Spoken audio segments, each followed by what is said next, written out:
Welcome to the end. Welcome to just friends. You really fucked me up. Now I have to start again.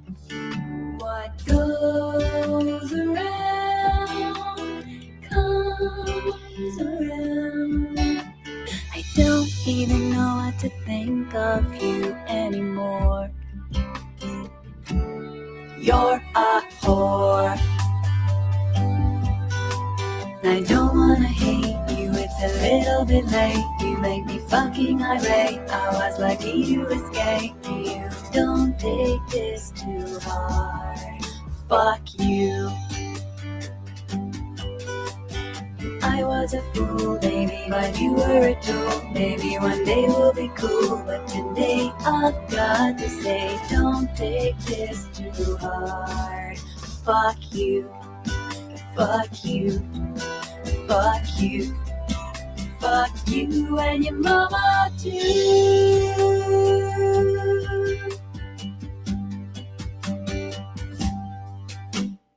I try and be polite, 'cause I don't want to fight.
Yeah, g'day everyone. Hey, hello.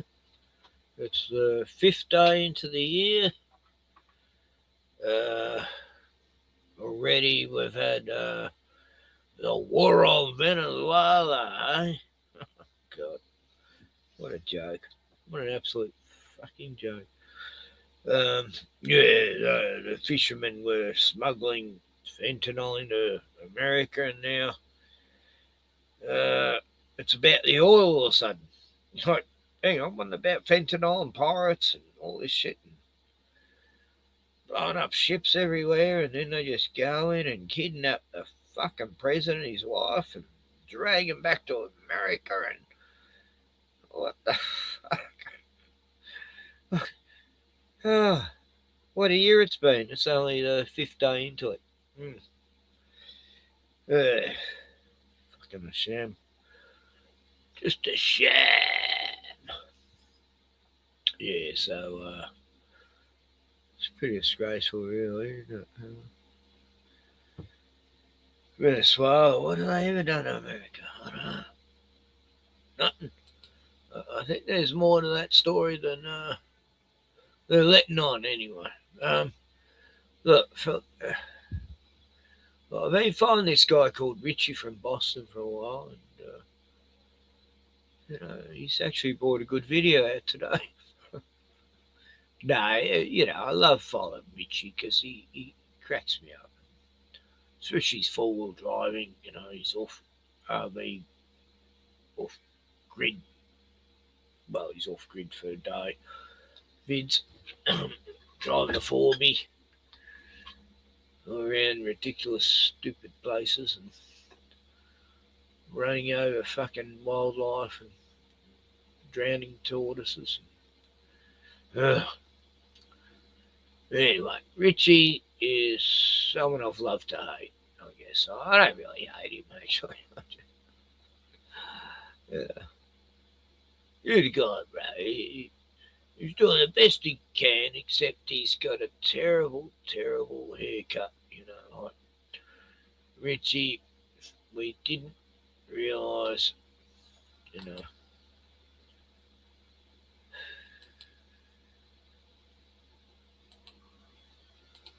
You're a pinning. Well, poor Richie, he can't help. He come from that family back in the, where was it, 20s or something? Yeah, they were pinhead family. They were in a freak show, and Richie looks like, that head, wow. It's like that Dan Aykroyd movie, Coneheads, But anyway, I shouldn't pick on people's fucking deformities and stuff. That's terrible. But anyway, Richie's got a lot to say here, and I think it's pretty good. Happening like overnight. Very good. What's up, YouTube? It's Richie from Boston. It's the 3rd. It's January. It's 2026, and things are already happening. Like overnight, just like last year, right off the bat, they get going. They get started right away. Trump has bombed another country. He even bombed Hugo Chavez's mausoleum where he's buried and blew it up. I mean, how unbelievably disrespectful is that? But they've taken Maduro and his wife into custody, and Trump, the United States government, is going to run Venezuela from now on until they can find somebody else. Oh, they're right. Do you see the 10 kingdoms coming to pass? And you want to know why they took out Maduro? You do? Cool. Let me show you. Oh, I hate his intro.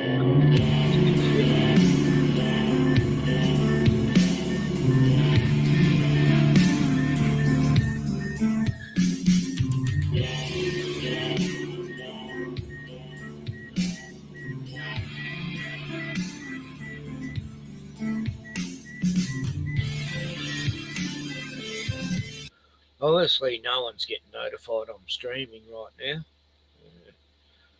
They do that. Ahora los racistas y supremacistas del sionismo hoy quieren acabar con el pueblo palestino. Y digo más, quieren acabar con todo el pueblo árabe, con todo el pueblo musulmán. Han sembrado una ideología del odio, de la racia. La han sembrado durante 75 años con el apoyo de Occidente. Atención, mundo bueno que me escucha. Atención, hombres y mujeres de los Estados Unidos, de Europa y del mundo. Han sembrado una ideología más peligrosa que la nazi. Primero contra el pueblo palestino. Racia, exterminio, genocidio, bombas atómicas. Y luego vienen los pueblos árabes, todos los pueblos musulmanes. Y después quieran venir por nosotros, los cristianos, los católicos. Paremos al tiempo el genocidio. Paremos a tiempo el genocidio sionista contra el amado y pueblo palestino. That's your answer right there. But the New World Order, Agenda 2030, with, you know, the nice name they put on it, but it's the New World Order. Trump is in charge of getting the Western Hemisphere into line, and that's exactly what he's going to do. He's already talking about going after Cuba and all sorts of other countries in our, you know, it's funny because Russia and Ukraine, it's the same situation. But when Trump does it, it's all good. You see what I'm saying? Israel demanded this, and that's exactly what they got. But that's neither here nor there. In my last video, I showed this. This was from one of my subscribers who lives in South Dakota. And I started out my video simply showing some unexplained lights that showed up in somebody's neighborhood. Except the problem with this neighborhood is, you see this over here? These are mountains and trees because he lives in South Dakota. And you see the problem with people thinking these are somehow Christmas lasers. And I know what those are. These ain't them. These aren't them at all because they're coming from above down. And then they go 180 degrees behind him. So what's there, a house over here that's mobile? Do you see what I mean? It's just amazing and annoying to me because the video had so much information. I wasn't even going to use that. I wasn't even going to use it, but I figured why not? It's from one of my subscribers and it'll prove my point of strange things in the sky, lights and so forth.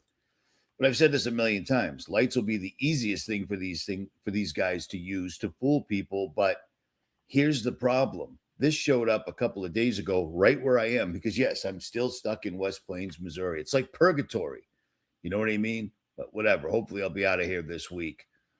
But this just happened at the Missouri Arch.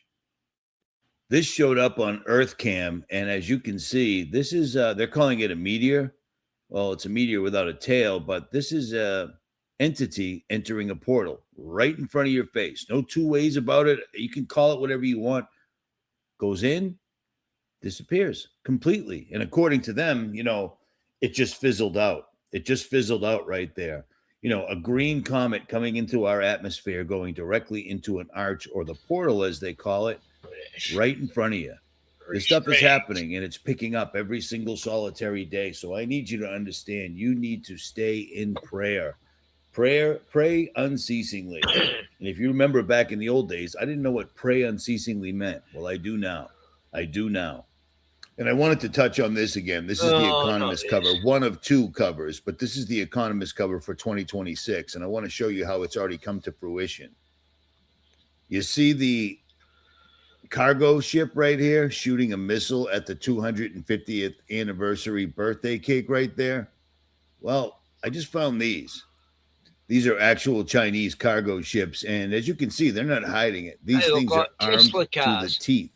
And they're armed to the teeth because of things like Trump literally taking oil tankers from Venezuela. Like they're seeing what's going on. These are we turned into pirates. We're literally pirates. And nobody seems to care. You know what I mean? China's not hiding this whatsoever at all. But I find it strange that all of a sudden the pictures are available after it was already on the cover of the Economist magazine. And don't forget the other Economist magazine cover. You're seeing the spiritual world joining with the physical world. And yes, I understand there's a Vesica Pisces right there, but you know, it doesn't really matter to me. At any rate, these guys are warning us that things are going to enter. And when you summon them as long and hard as these guys have been since 1947 that I can find, well, turns out they figured out a way to get them through, and they're here. And exactly like it says on this cover, it's never said this before. 2026 will shape the next decade. Keep that in mind. Okay. Richie. Everything that they've been doing is up in the sky. We sure know that they're not going to Mars. They're not going to the moon. These guys are literally doing this stuff under the guise of, oh, it's Starlink, it's SpaceX going to other planets and blah, blah, blah. We're watching these guys blowing holes through either through the physical into the spiritual or through the firmament, one of the two. But things are showing up absolutely everywhere, especially in Hollywood. You know, people are trying to blame this all on AI. This ain't AI. This was caught with a cell phone from every single conceivable angle. This broad is turning into whatever she's turning into right in front of people. And it happens all the time. I mean, we've watched them show us everything that's going to come in music. We've seen it in movies, etc. But so many times these things have been caught accidentally. Things like this. I mean, it's incredibly crazy, but it's been going on for a long time, but it's just getting worse and worse now. You know what I'm saying? Some of this stuff you can call camera slips, this, that, and the other thing, but look at these things. Understand that we wrestle not against flesh and blood, but powers and principalities. That is an absolute fact, without a doubt. You know what I mean? It's crazy. We're watching these guys literally summon demons and fallen entities, and they're arriving, it would seem. Or maybe with their efforts to thin the veil, it's causing these things to unmask themselves. I'm not going to play part of the video They Live, but the video They Live was made by them, and it shows exactly what we're seeing now. I mean, watch this. You see that? You see that? Yeah, that's what reptiles do, man. It's crazy. It's crazy. It's crazy. I hate to even be talking about this, but this stuff is going down, man. This stuff is happening right now. Every time we turn around, there's something new in the sky. You know what I'm saying? A lot of it's going to be 3D holograms. A lot of it's going to be technology that we've never seen before, but a lot of it's going to be real, and it's going to be entities, absolute entities. And like I said, we started seeing them during the eclipse, during Israel, and let's not forget this one with Hillary. I mean, really? And I want to thank Congresswoman Marcia Fudge for hosting us.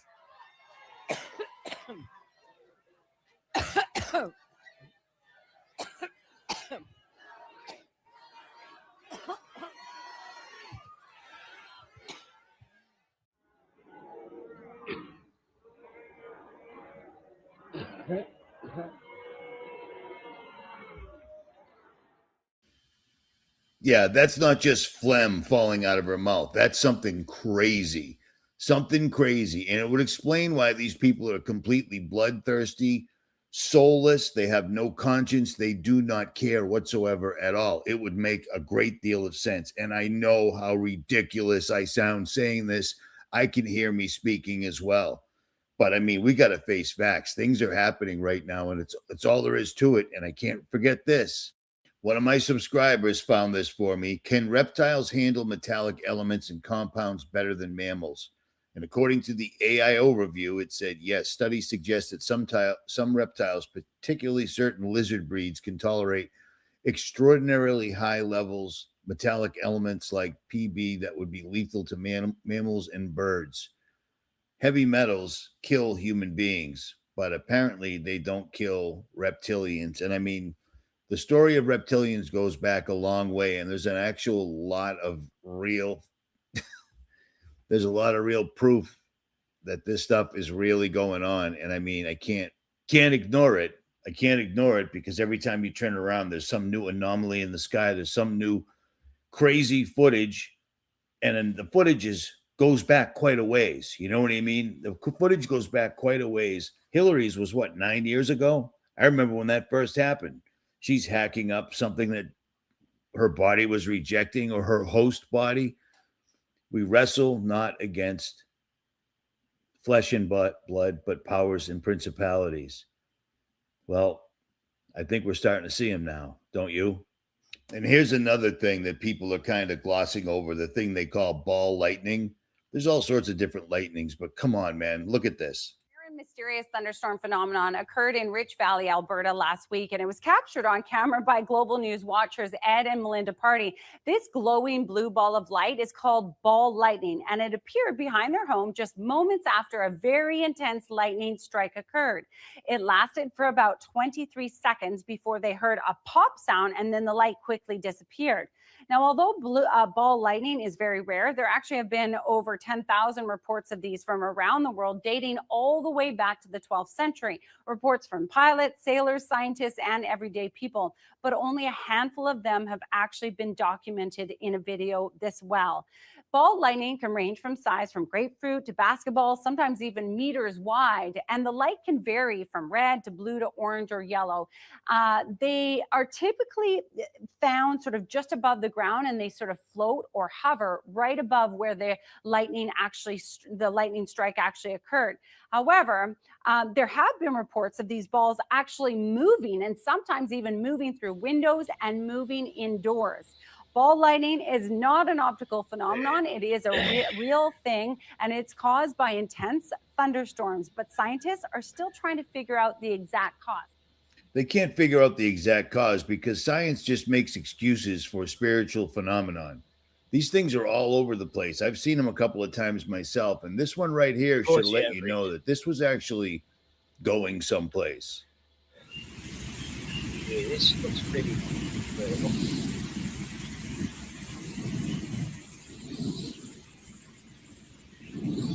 Real.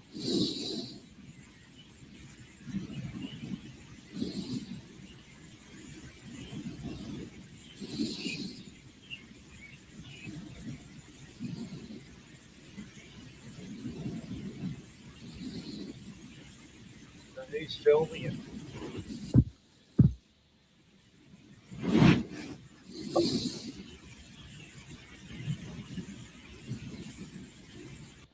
Science will always make excuses for the spiritual. And I got to tell you, this entire topic to me, I have to do it.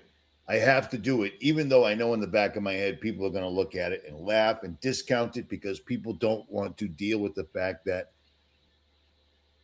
we're living in Revelation right now, or we're dang close.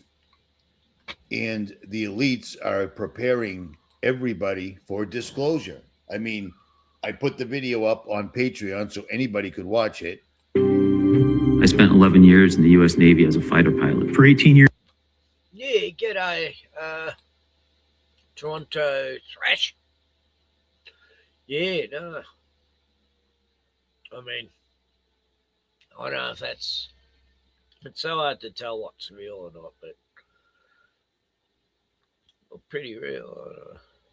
Yeah, so Spielberg film coming out soon. Yeah, that's going to be interesting. What little messages they're going to put in. I flew fighters for the United States Navy. I spent 20 years working in the U.S. intelligence community. I served as the 4th Director of National Intelligence. I spent 25 years as a senior. Everybody in this documentary called Alien Disclosure are people that, if they didn't want them talking, they wouldn't be talking, period. This is simply propaganda getting everybody ready. And don't forget that we've got the movie coming out on the 6th month, 12th day of 2026. And like I said in my last video, you can see the woman is clearly looking through a torn veil, as is the man looking through a torn veil. And remember this. John Dee, way back in the 16th century, was using magic. And then they started to call it science. But the 16th century courtier, John Dee, a scientific advisor to England's Queen Elizabeth I, was deeply involved in magic and the occult. And he tried to commune with ghosts using a so-called spirit mirror made of polished obsidian. Now, a new analysis of Dee's infamous mirror has finally traced its origin, not to the spirit world, but to the Aztec Empire. You see how they always got to try to fix it up? Because the obsidian mirrors, such as Dee's, were known from Aztec culture, but there were no records on his mirror's origins. However, geochemical analysis enabled researchers to link the mirror's obsidian, a type of volcanic glass, to Pachuca, Mexico, a popular source of obsidian for Oh, Aztec Richie's people. jumping everywhere. This finding indicated that this artifact was Aztec and not a copy made from European obsidian. And D likely acquired the mirror after it was brought to Europe from Mexico, according to. Hey, let's rip the fucking heart out and eat it. Yay, what a good idea. What stupid costumes that? What? Who would wear that anyway? A new study. Do you see what I'm saying? Oh, it wasn't John Dee who was interested in magic and the occult, which finally got the name changed to science, because we're watching magicians and occultists right now every day, and everybody's watching it on some sort of a scrying mirror. Do you see what I'm saying? There's no difference. New name, different thing. You know, back in the old days, they call them angels and demons. And some other day, they'll call them aliens.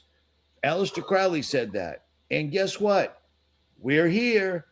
So I hate to make these videos and seem so. I'm not sad. Richie. I'm good. But I got to warn people, because this comes. I mean, I hate to say this because it sounds so gay, but this has been laid on my heart. I have to warn people about this because people's attention spans are so quick by design. I'm using ourselves to death that they forget about things. If there's giant things that look like the great old ones that look like Cthulhu flying at 36,000 feet, and people are videotaping them outside of the airplane window, that's a problem. But so many things happen, people get confused and they forget. You need to focus. Who thinks that Richie should grow his hair long? You know, like really grow it out, you know. Like, my God, what's wrong with his head? It's like, I've got a much bigger head than that, and I'm a small guy. And it's like, look at the size of his head and how much brain capacity. It can't be too much, you know. But anyway, look, kudos to Richie. At least he's you know, he's only working on half a brain, but he's doing well for that, you know. Focus more than you ever have in your life. Pray unceasingly. Pray that God gives you more faith. Get steeped in your faith and follow the 10 commandments to the best of your ability, because soon we're all going to be standing in judgment. That's all there is to it. At any rate, one more thing. This is what Wikipedia has to say about the Rothschild. Anyway, at the end of the day, at any rate, it is what it is, you know, and that at any rate. I found this quite amusing because it tells you all you need to know about the people that live in Israel right now.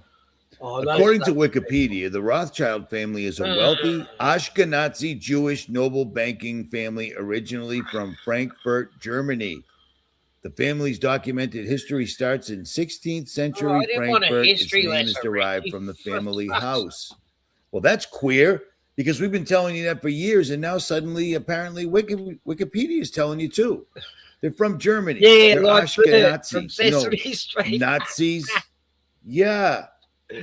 Rothschild, built by Isaac Eleshanan Bacharach. Yeah, he does. He looks like a Muppet from Bert, nerdy. Bert was a tall one, wasn't he? Is in Frankfurt in 1567. The family rose to prominence with Meyer Amschel Rothschild, a court factor to the German Landgraves of Hesse-Kassel in the Free City of Frankfurt, Holy Roman Empire, who established his banking business in the 1760s. Unlike most previous court factors, that was hard for Richie Rothschild managed to get his sons to open branches all across the world, therefore enslaving you and I, at any rate. Phew, for almost 20 years, since the truth community first started looking for truth and posting it all over YouTube, till right now. It took Wikipedia that long to come up with the absolute truth. The Rothschild family, you know, the one that actually bought the land that Israel sits on right now? They're not Jews. They're not the Israelis. They're not the apple of God's eye. They're the synagogue of Satan, period. Now, I should get a Wikipedia below me. We'll see. Richie from Boston. And for now, I'm out. Oh, excellent. Thank God. No, that no, it's good. He's out. Yeah, I was just about to turn off, but no, Richie's great in short doses. Yeah. Oh yeah, they are. I agree with him. I agree with him on everything as far as because he's reading the same stuff I am and shit. So Richie's up to date with it all. The synagogue of Satan, those who call themselves Jews and then are not Jews. You are from your father, the devil. Jesus said. The synagogue of Satan. Fucking oath. And that's why they got him killed. He spoke out against the fucking corrupt religious system. He stood against, Jesus was the first truther. He got killed for it, So did his 12 apostles. Every single one of them got killed for speaking truth, They were truthers. People don't realize that. Oh, Jesus, you believe in a fucking guy in a book people wrote. A spaghetti monster in the sky and and I go, yeah, well, you believe you come from a fucking monkey uncle and that everything come from nothing and there's a big bang and suddenly everything just happened out of a stew and some fish climbed out of the water and decided it wanted to go on the land, and then it decided it wanted to climb up a tree and then become a monkey, an ape, and climb down the tree and then become a human, and whereas all the other species didn't decide to do that. Yet believing in God is crazy. Yeah. No, I've had a big day. I've had me stepdaughter and her 2 little girls here all week and had a great time actually. That's why I haven't streamed much because I've been very busy and we finally got the babies off to sleep. So I got a bit of free time. I got to get up early though, 9:42 p.m. So I got to get up. Well, I'm getting picked up for shopping at 10:45, so I've got to be up by 8 a.m. at least so I can wake up and shit properly. So, yeah, I'll probably only go for another hour.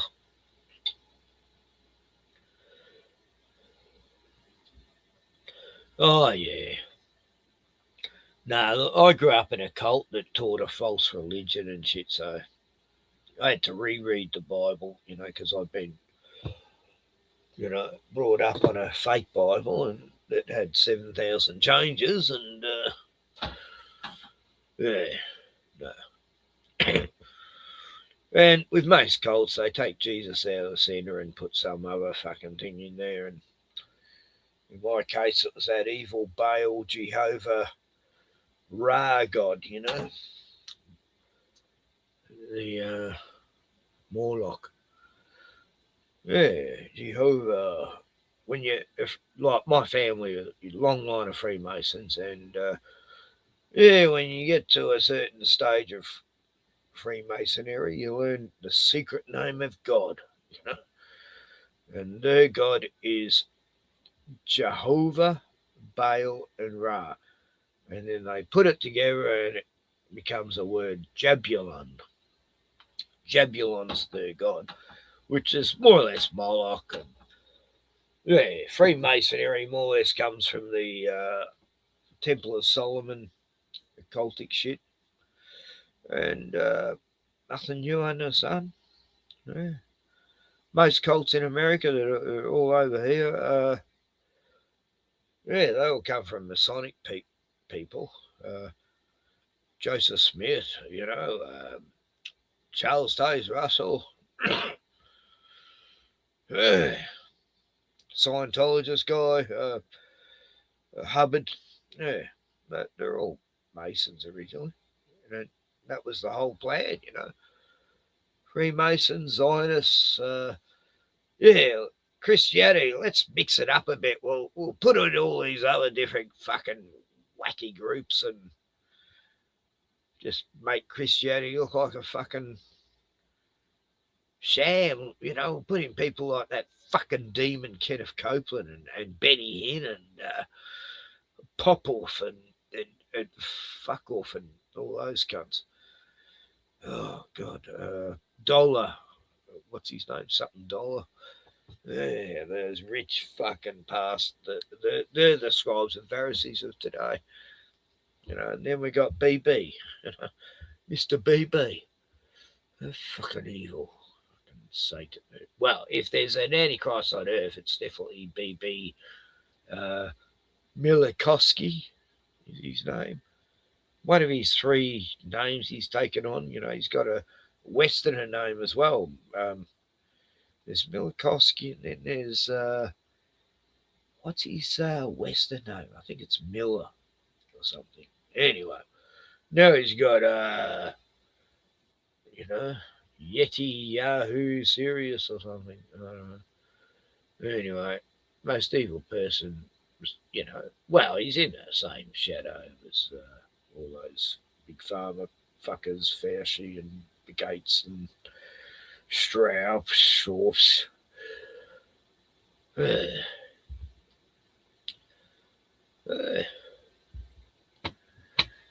Oh no, I don't.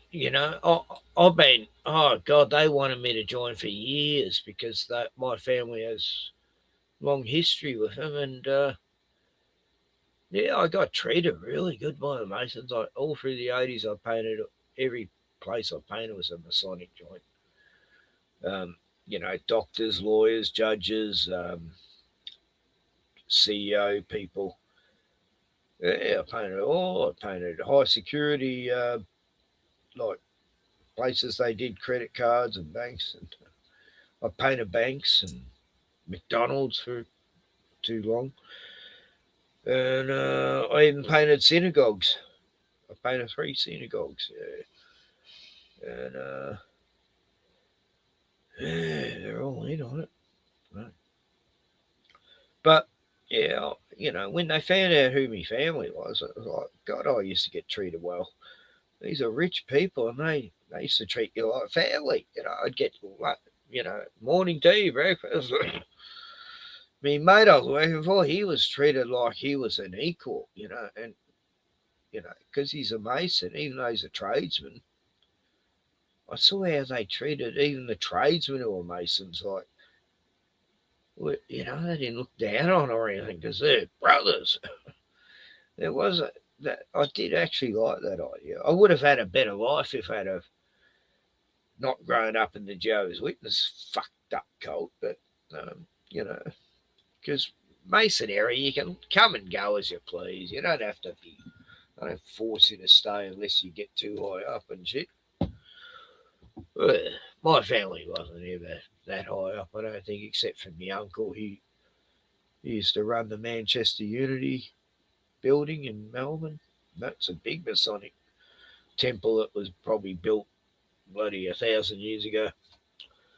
Anyway, what do I know about history except that it's everything I know about history was a lie. Anyway, let's lighten this up. I've been babysitting for a while today, all day. No, it's good fun. I love it. But, it's good to have a rest. I'm exhausted.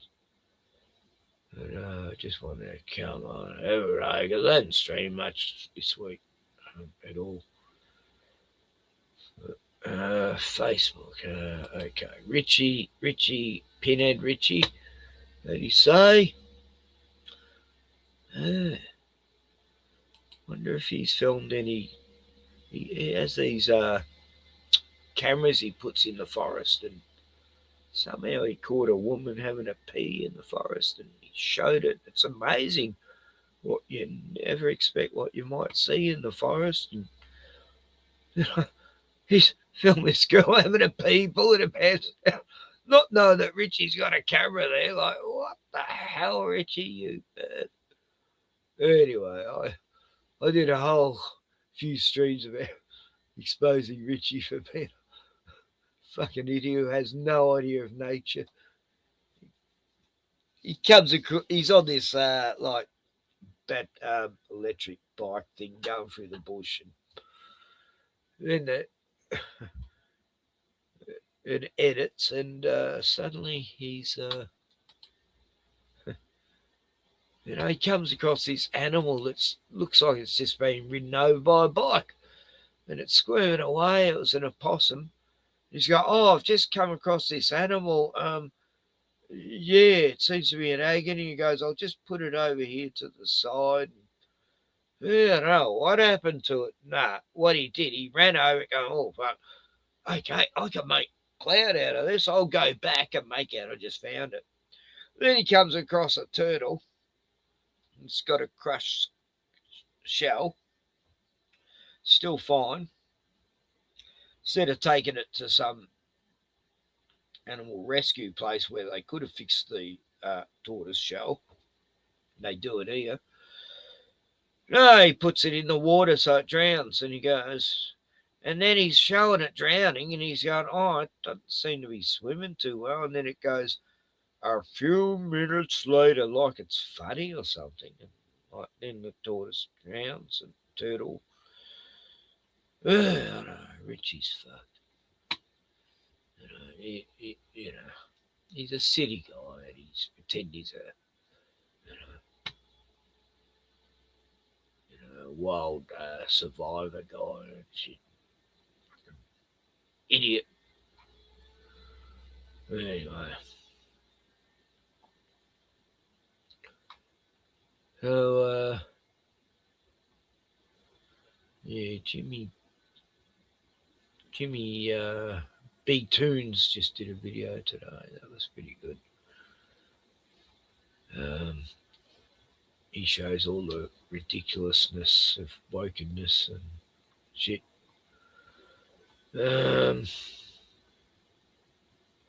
What I watched yesterday.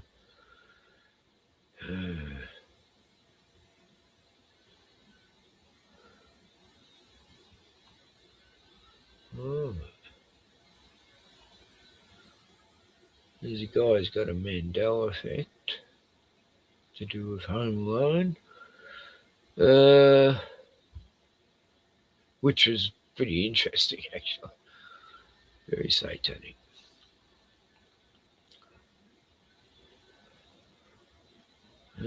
Call for an uprising. Oh, God. Suddenly don't feel great.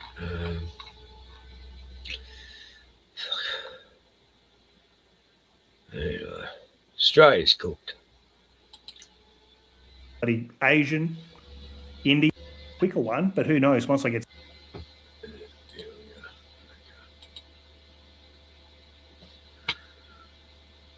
Look at all the red. You know, you can't tell me they don't do color coding as far as subliminary programming on fucking news, you know. Remember the kaleidoscopic thing they always used to do with every fucking news? Surprising she's not wearing red, but in this case she's wearing white because, I don't know, it's just the colour coding. But look, it's just mainly white and red, and even Flinders Street Station is red, you know. What? When I went to Melbourne in 2022, yeah, the whole city is lit up with red. All the old buildings, you know, it was weird. Started. We never know how long these videos go for. First topic, machete madness on Monash Freeway. Let's do it. Those machete bins are working an absolute treat. Laura Turner. Good evening. Innocent Melbourne drivers have been caught up in machete madness on the Monash Freeway. Panicked motorists made a beeline for the exit ramp when masked thugs ran from a crash in a rampage through busy traffic. Masked, dangerous and running amok on the Monash. Oh my God. They literally had machetes.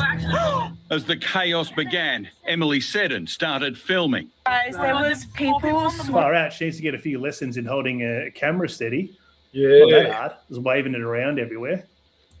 swerving on the road and they just crashed and they just got out and had a machete. Hundreds of drivers stopped, barely able to understand what they were watching.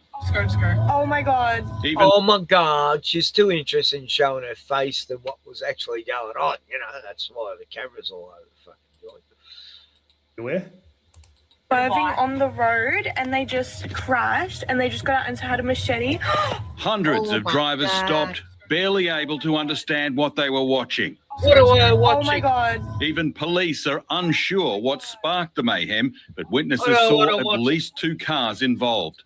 We started to see cars swerving and we were like, wow, like what's going on? The 2 vehicles crashed near the Belgrave Hallam exit. In one, a single male driver seen here carrying a bum bag. In the other, 3 guys come out full black outfits with ski masks and one of them was holding a machete. that man then attacked another driver. He started banging. Joint's absolutely cooked. They had no room for this here. However, this is, I don't know what it is. Why machetes now? Why don't they ban balaclavas? You know, like they're all wearing balaclavas. Like, yeah, let's ban balaclavas so you can get facial recognition. What a great excuse for facial recognition laws. A weapon of choice. Why is machete the way to deal with an issue? When people are running around. The fact they're all masked, it makes me think this is a bit of a psyop, you know, to make out there's chaos. I don't know, I could be wrong. Well, I don't see that, you know, people all dressed in black with fucking machete, fucking balaclavas on. No, it's wearing hoodies or something. This seems a bit of a psyop. I don't know, could be wrong. And with ski masks and full black outfits on.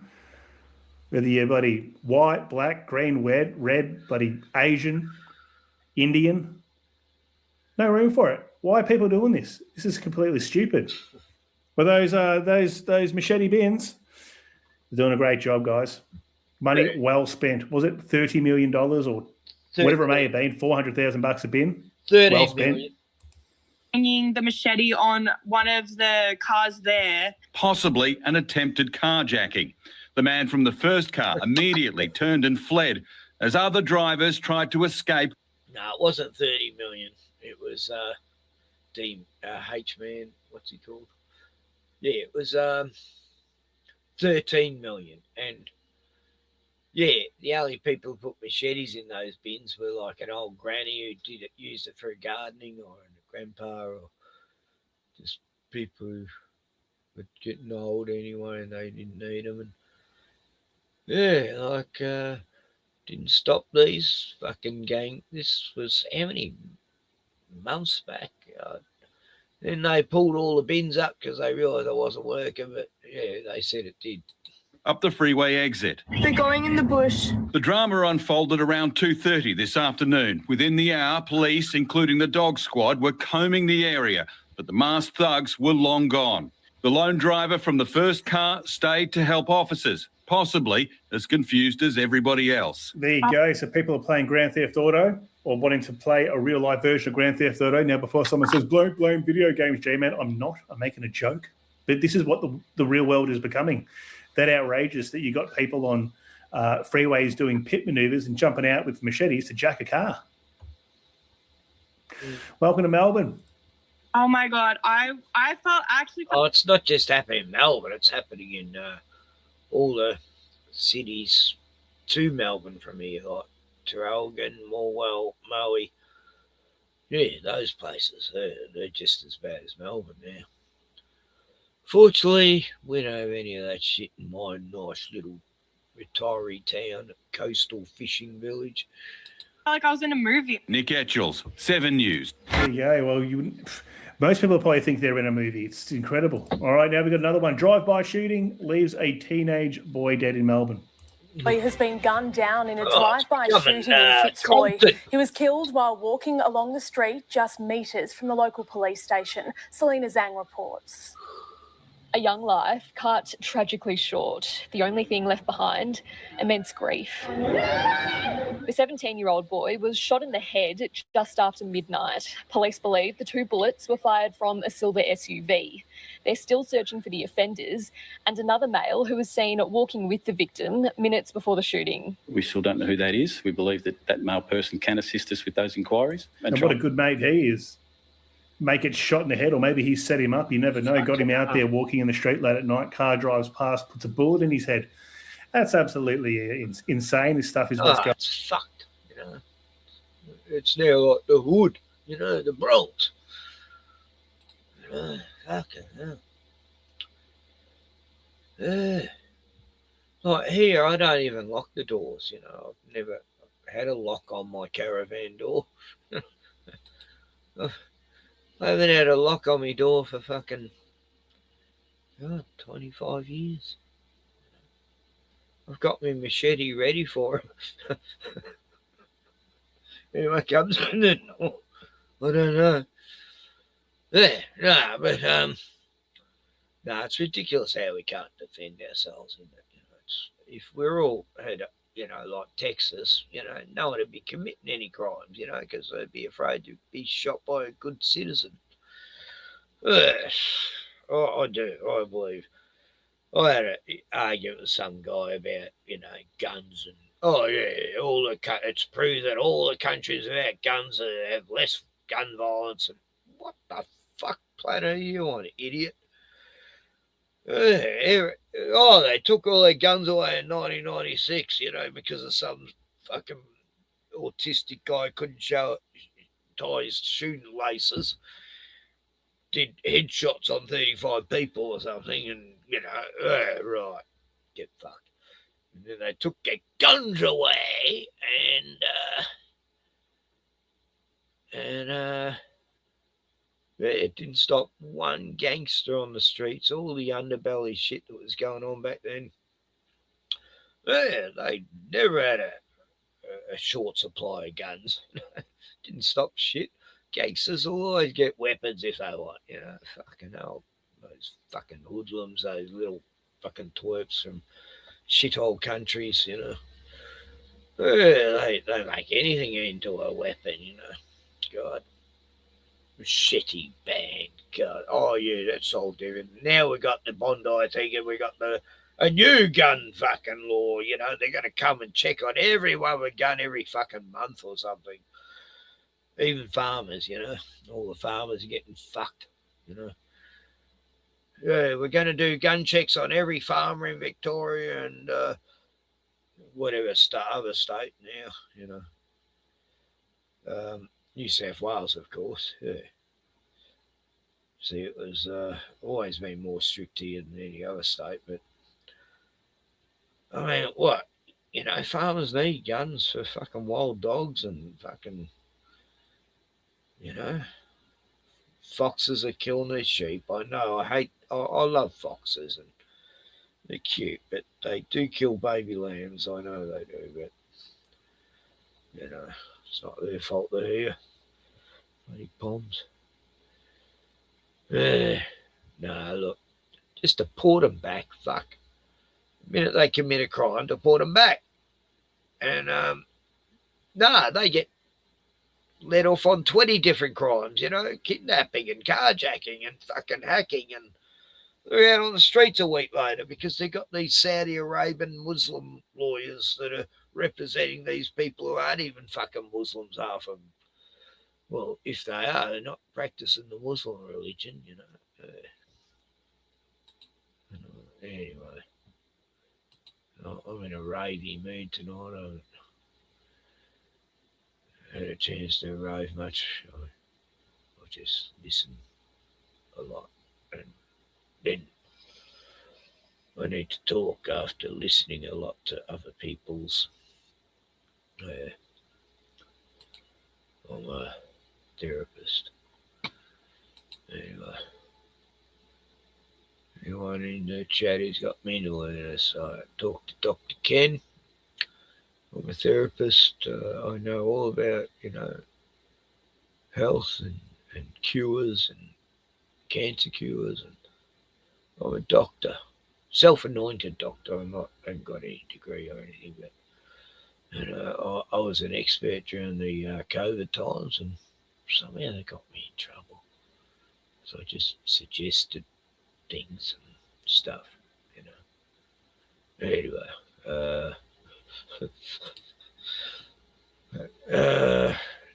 this story, yeah, I'll continue this one for a little while.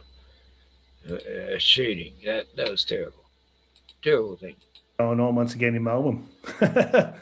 we got some big problems here. No crime here, no gang crime, no organised crime. It's all under wraps. That's what Jacinta and the government here will tell you. Nah, nothing. What are you talking about? It's racism. That's misogyny. Try and ascertain exactly what took place and why it took place. Detectives insist it's still too early to say We're what provoked the confused. attack, but they believe it was targeted. And while Daylight brought floral tributes and community The police are confused. support, it also came with condemnation. The state can't afford to keep the police station open or the police cars manned. It's a flip of a coin whether it's open or not. Yeah, that's another thing. No, they're busy getting people on, who did a tweet on fucking Facebook or, too busy getting people who are meant to be antiseptic. The joint's absolutely broke. Overspending on infrastructure projects that aren't going to really give much benefit to the community for another 20 or 30 years. Is that Speaking cheating, specifically Joel? around that suburban rail loop. Tens of billions, if not more than that, over 20, 30 years to build the thing, sucking out money out of the economy that's needed right now to have the police force better manned. And you're seeing police... No, we need funds to go to Israel. That's where our money's going. And Ukraine, we sent I don't know how many billions to Ukraine for the Zelensky to have his coke parties. You see those vans driving around, DB vans, ambulances, all the emergency services complaining about wages. You see all the stuff written on the windows. Hey, Angels. In Texter. You guys know what I'm talking about. No, let's just build a tunnel from Cheltenham to Box Hill, because that's what we need right now. Yeah. Not spending the money on tackling crime, preventing crime, discouraging crime. Forget homeless. No. Let's build a tunnel. Police have tried to play down concerns around Fitzroy Station's opening hours. They say A tunnel that saves 2 minutes, cost $32 billion, Yeah, good on you, Dan and Jacinta. There are still 24-hour patrols, and it was an officer inside who first heard the gunshots. From the time he grabbed a police radio and said that he was going out because he'd heard something, I think it's 1 minute before he's providing first aid, and I think within a couple of minutes there's more police. So whether the station was open to the public or, as it was, closed to the public but still had a member there, I can't see that would have made any difference. And Selena Zhang is live in Fitzroy for us tonight. Selena, the victim has links to another tragic crime.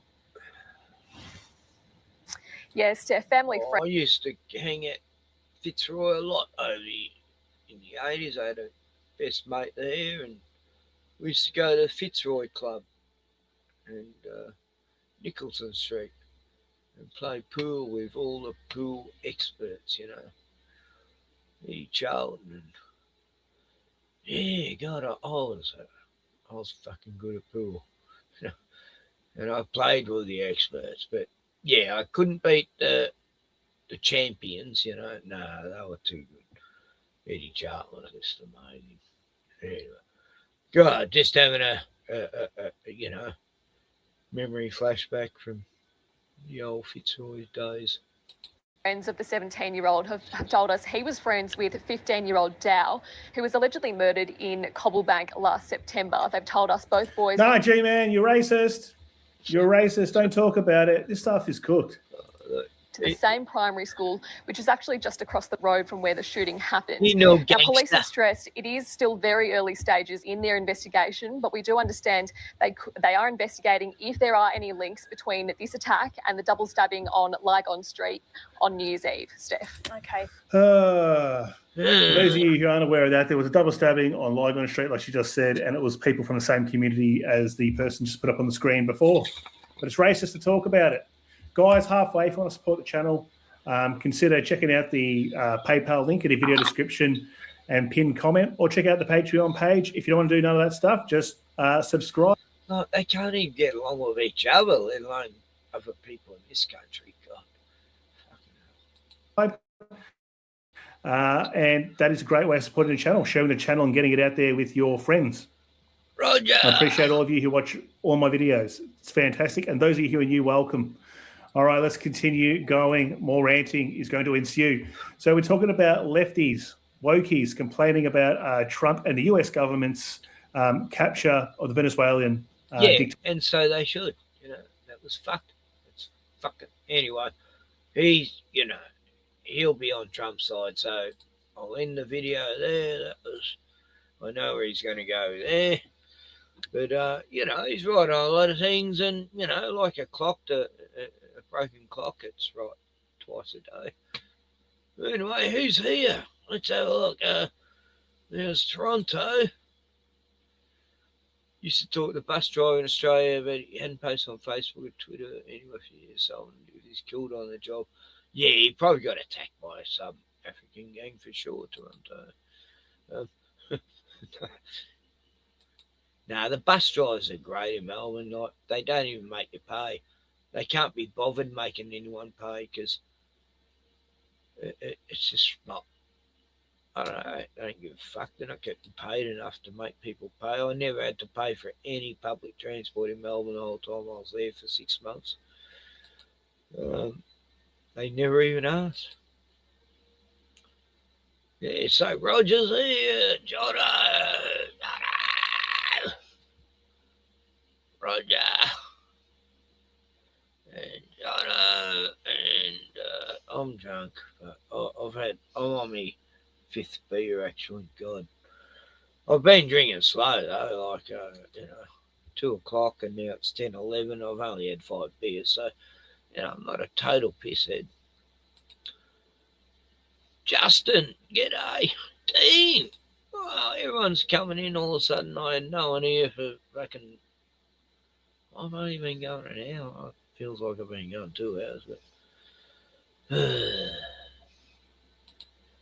So, hello everyone. I hope you're having a great, happy New Year. And poor old Munoz or whatever his name is. Him and his wife kidnapped and dragged to America for fucking fentanyl, and then it turns out it was oil or something, and everyone in the country apparently hated him, and yet, well, and then the person is going to replace him. Oh wow, what a legend!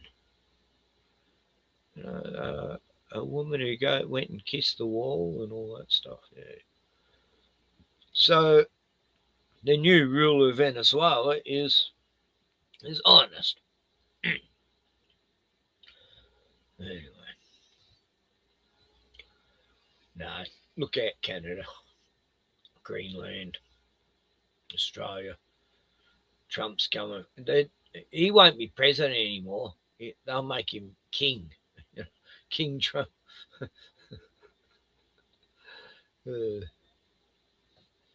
Anyway.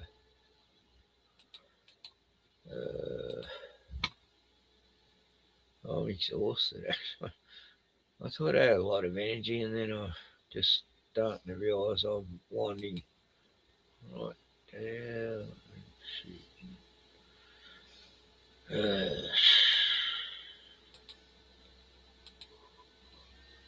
But we'll go to Facebook for a minute. I've got a few vids.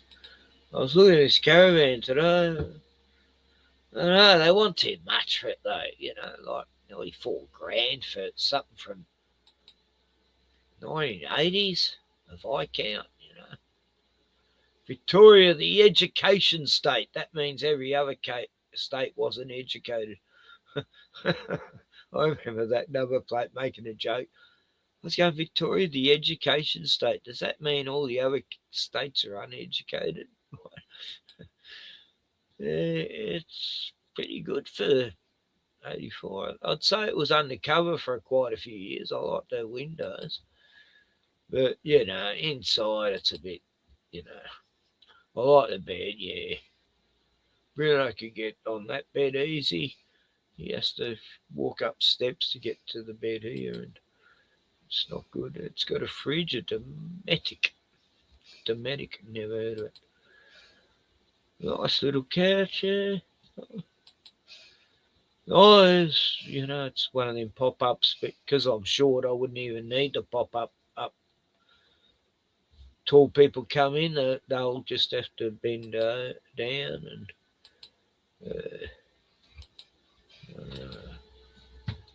anyway, that's just something else. Yeah, so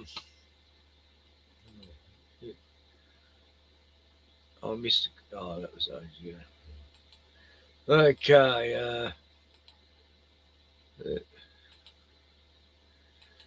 My channel. Here I am. Back in the COVID. God, this is an old. Yeah.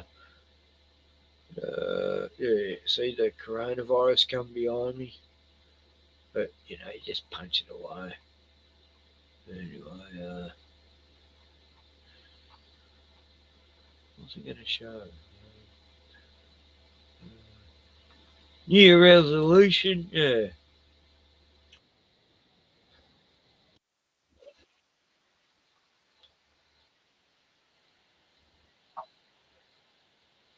Painting his car with a roller.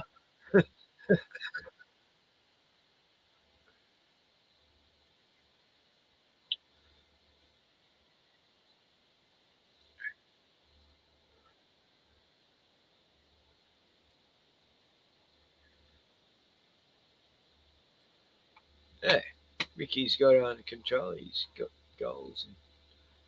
And oh, this is.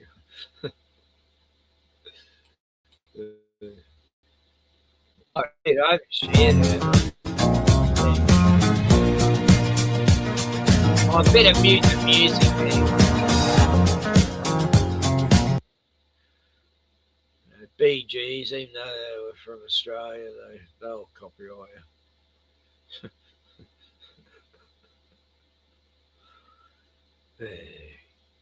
Cool. Hi, Jacinta.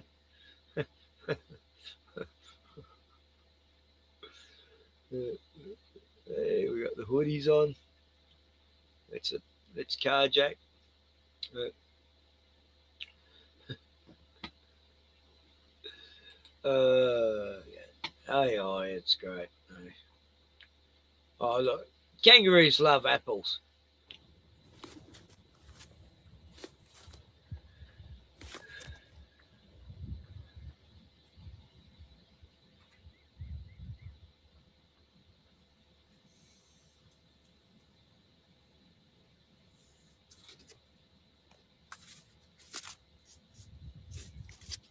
Yeah, I fed some apples to the kangaroos next door a few weeks back. They loved it. There wasn't a skerrick of apple left.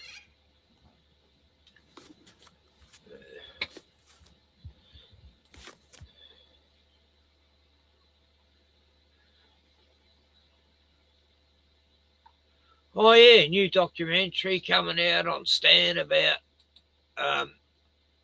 Erin Patterson. They prayed for her and they're about to die. Erin Patterson charged with multiple counts of murder. Patterson has pleaded not guilty. There's more to the story. There were multiple attempts on his life. Erin was remotely erasing information from her phone. There was a lie that had been told to explain another lie. This is extraordinary. I love them. Revealed. Death Cap Murders. Stream every. And I put, Erin hasn't stopped my craving for grilled steak and mushrooms. No, I'll tell you, ever since that mushroom thing, I've had a craving for mushrooms. I don't know what the hell that is, but look, this guy, I played him on a few other videos. I thought he was for real, but no, he's a comedian. God, I was disappointed. I'll show you, you know. I thought he was for real. So today we're going to talk about how a lot of things are stupid right now because there's a whole bunch of stupid people who are making decisions that are stupid, and then there's a whole bunch of other stupid people who think that they're really smart by saying that the stupid people and the stupid things they're doing are smart because they agree with the stupid things they're doing. And so the people are pretending they're smart, but they're actually really stupid. But they can't admit that they're stupid, even though the things that are going on are stupid. And so you got a whole lot of stupid being perpetrated by a whole lot of stupid people, and then supported by even more stupid people. And then the rest of us are just kind of standing around going, this ain't good. And so it's pretty much, that's pretty much it. That's what's going on. Yeah. It's the whole lot of I don't know what to tell you. It's just a whole lot of stupid going on.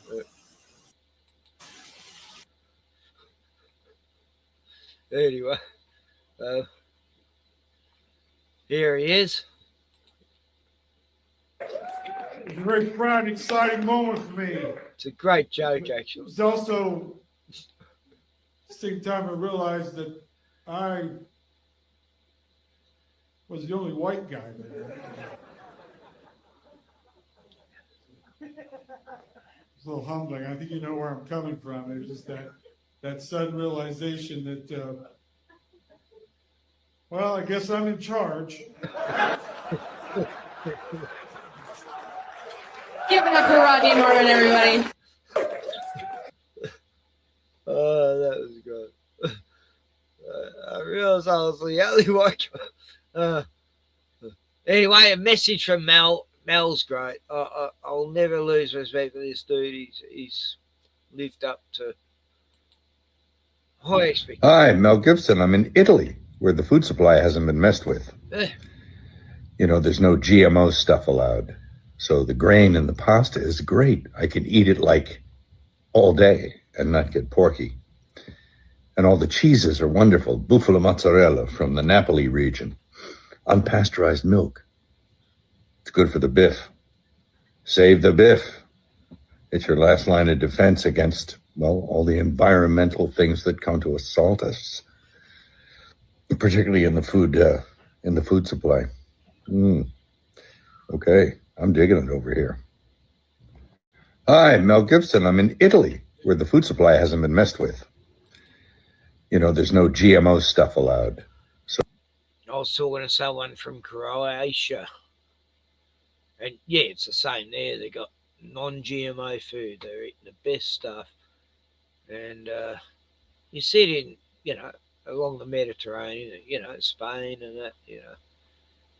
That's my New Year's Eve card from 2011. I made up a bit of my art.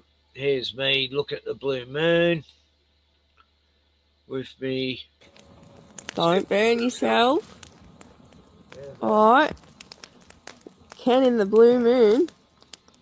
Hey, you ready? What am I supposed to be doing? Am I just taking a photo, a video? A video. Yeah. A video, yes. Of what? You and the moon. Yeah. Hello, it's New Year's Day and that. We've got a blue moon and shit. Yeah. Fucking where's that? And, here we are. Bruno doesn't like the blue moon. Okay. And we're going to build a wicker man and sacrifice some animals on in this meeting.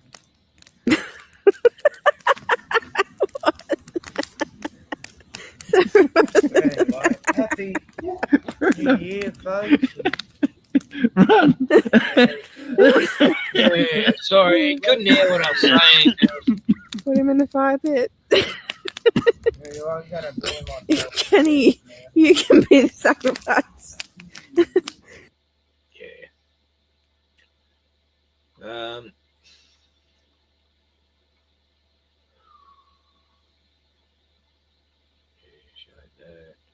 yeah, this guy is fucking brilliant. Okay, did you know there's actually funny Pakistani comedians? I didn't, you know, stand-up comics. You know, this is a Pakistani Aussie guy. Which one, Dean? Roger's put a link there. I'll have to go to my YouTube, open up another one, and yeah, I'll get to that, Rog. Anyone's welcome to join, but look, I was pretty impressed with this guy. I don't like stand-up comics much. I like a few, but this guy says a lot of truth stuffs and that and stuff. And anyway, reckon we should make jokes about Israel tonight. All right. Well, since you asked for it, let's make jokes about Israel. I have heard it's good for your career to make jokes about Israel, so I want to make it in Hollywood. This is my audition tape. Now, I don't want to be called an anti-Semite criticizing Israel. Sometimes people say, oh, you're criticizing Israel. Are you an anti-Semite? Do you hate all Jews? Which is ridiculous. That's like making fun of Saudi Arabia and someone saying, excuse me, are you an Islamophobe? Do you hate all Muslims? Or making fun of New Zealand. Oh, are you a sheepophobe? Do you hate all sheep? That's like someone saying, oh, do you hate everyone from the third world just because you make fun of Durra and Woodridge, which I have been told are your shit suburbs. So, anybody here from Durra or Woodridge? You? Hey, well done on saving up for the tickets. Congrats. And you? Dude? You are all laughing at poor people right now. But look, there's a reason Australia loves Israel, you know, as a state, you know, not the people. I feel like, we've got a lot in common. Both countries are very young. Australia's only a couple hundred years old. Israel, 76 years old. Very young, 76. There are people that have lived in Israel longer than Israel has lived in Palestine. Well, that is very young.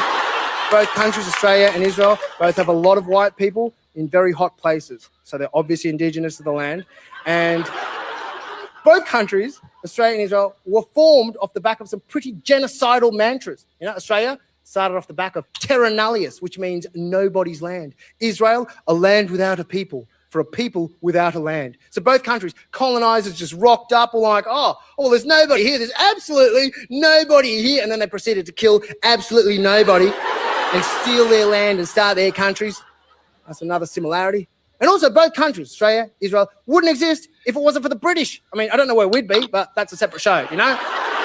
But if it wasn't for the British, Israel wouldn't exist. Before the British came to Palestine in 1917, who was there? Just Palestinians, Muslims, Christians, Jews, just all hanging out, eating hummus and couscous or whatever. And then the British rocked up, the original Barmy Army, and they just took over the place and they renamed it British Mandate Palestine, which sounds like something Elon Musk would name his kid. And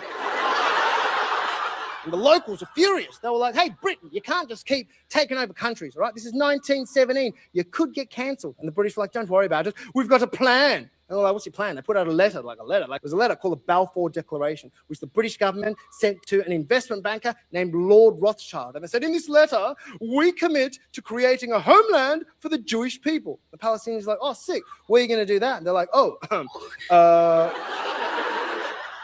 here, actually.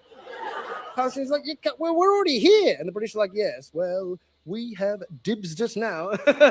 Dibs, like the first day of school when you run in and you throw your bag on a seat and you're like, that's my desk now. And the Palestinians like, you can't just give away something that you just stole. That's like giving away a car that you just stole, Britain. And the British were like, interesting analogy. But no, we are not giving away the whole car. We're not doing Australia again. We are merely going...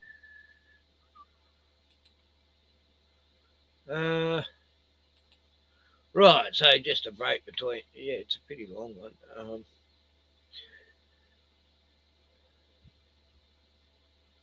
What's going on in the chat? You can play one of my shorts or videos. Which ones?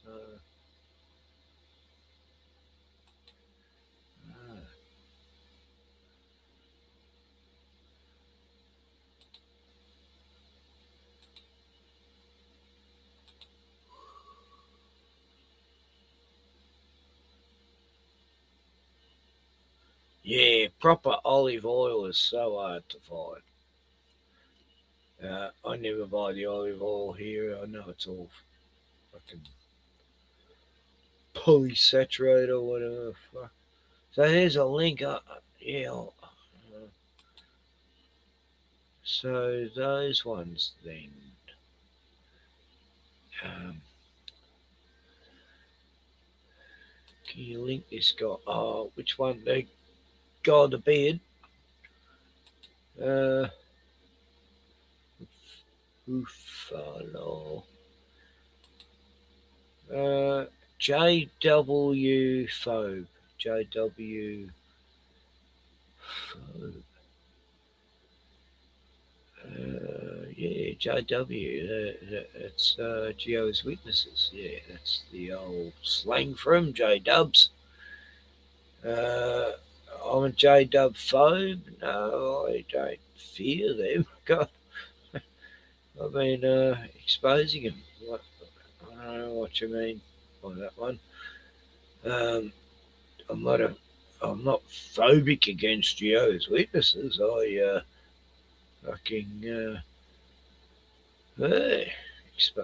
a heretic, which means you don't fear.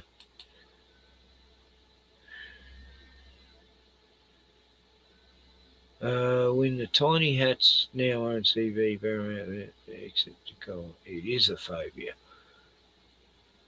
Yeah, well, they are scary people. They rule the world, and you can't go against them ever. Oh yeah, right. Okay, D. I'll post the link.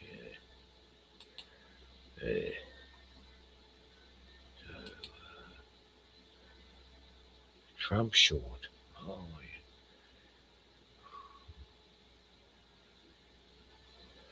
All right. Yeah. Oh, so you know about him, don't you, Angels? Yeah. Sorry. Yeah. No, I'm the son. Yeah, we don't. The Kingdom Hell. Kingdom Hall. Fucking hell.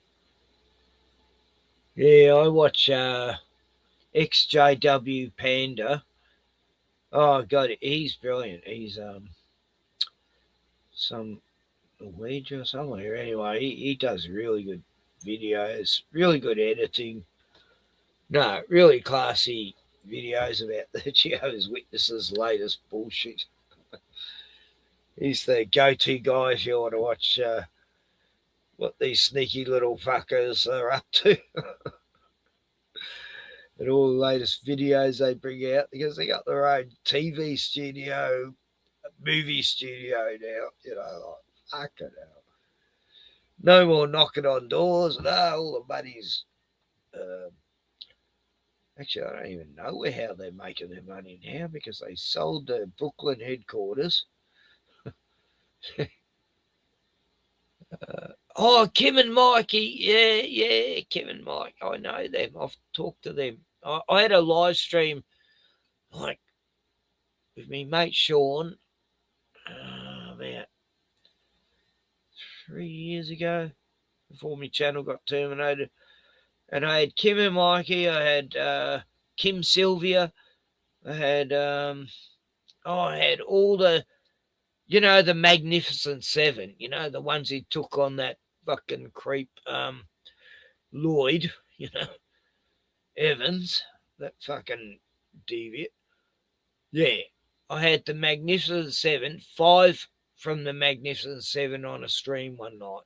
We're all God, it was the best stream I ever done. And then that channel got terminated. Not one of them kept that stream. And, oh, God, I was pissed off. It'll never be seen again. But, yeah, we all had a good old venting stream. Yeah, for hours. Oh, God, don't you? I was calling him out years ago, me and Sean. And, yeah. Like me mate Sean, he's got a channel, Yahweh to Hell.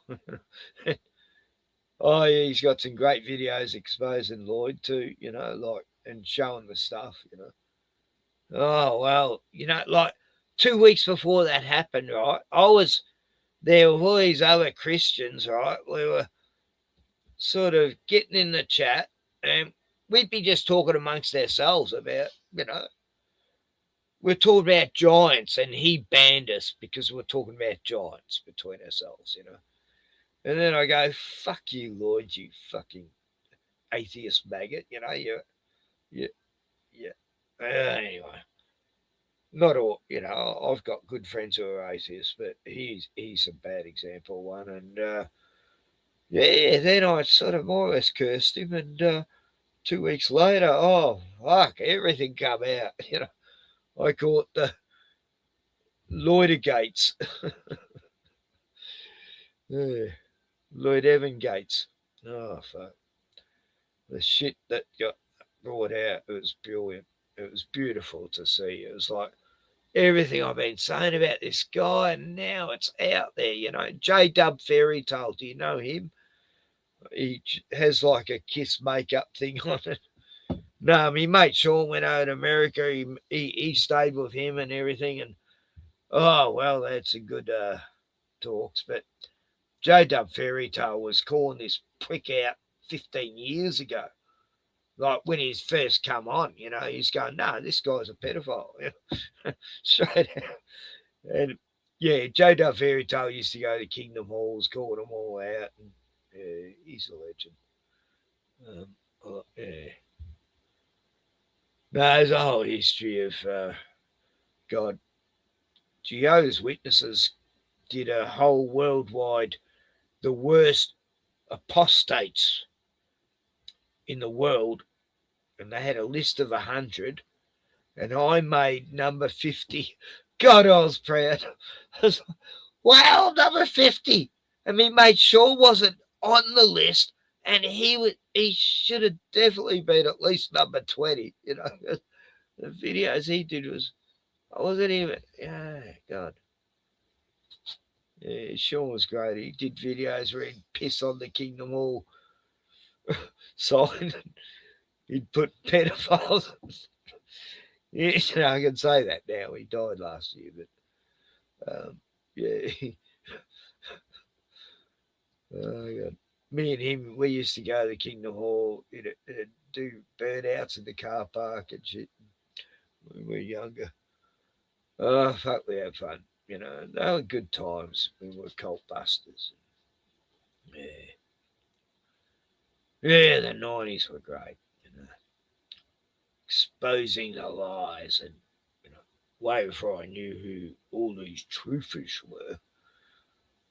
Me and my friends, we were truthers, and we were fucking dedicated to fucking helping people and getting the lies exposed and exposing the cult. And so, you know, of course, my family hated me guts, and they're still in it, most of them. The ones who aren't in it, they all me Jehovah's Witness family and all me non-Jehovah's Witness family went and had the Jabberwocky, didn't they? And now they're all spastic. But anyway, back to Facebook.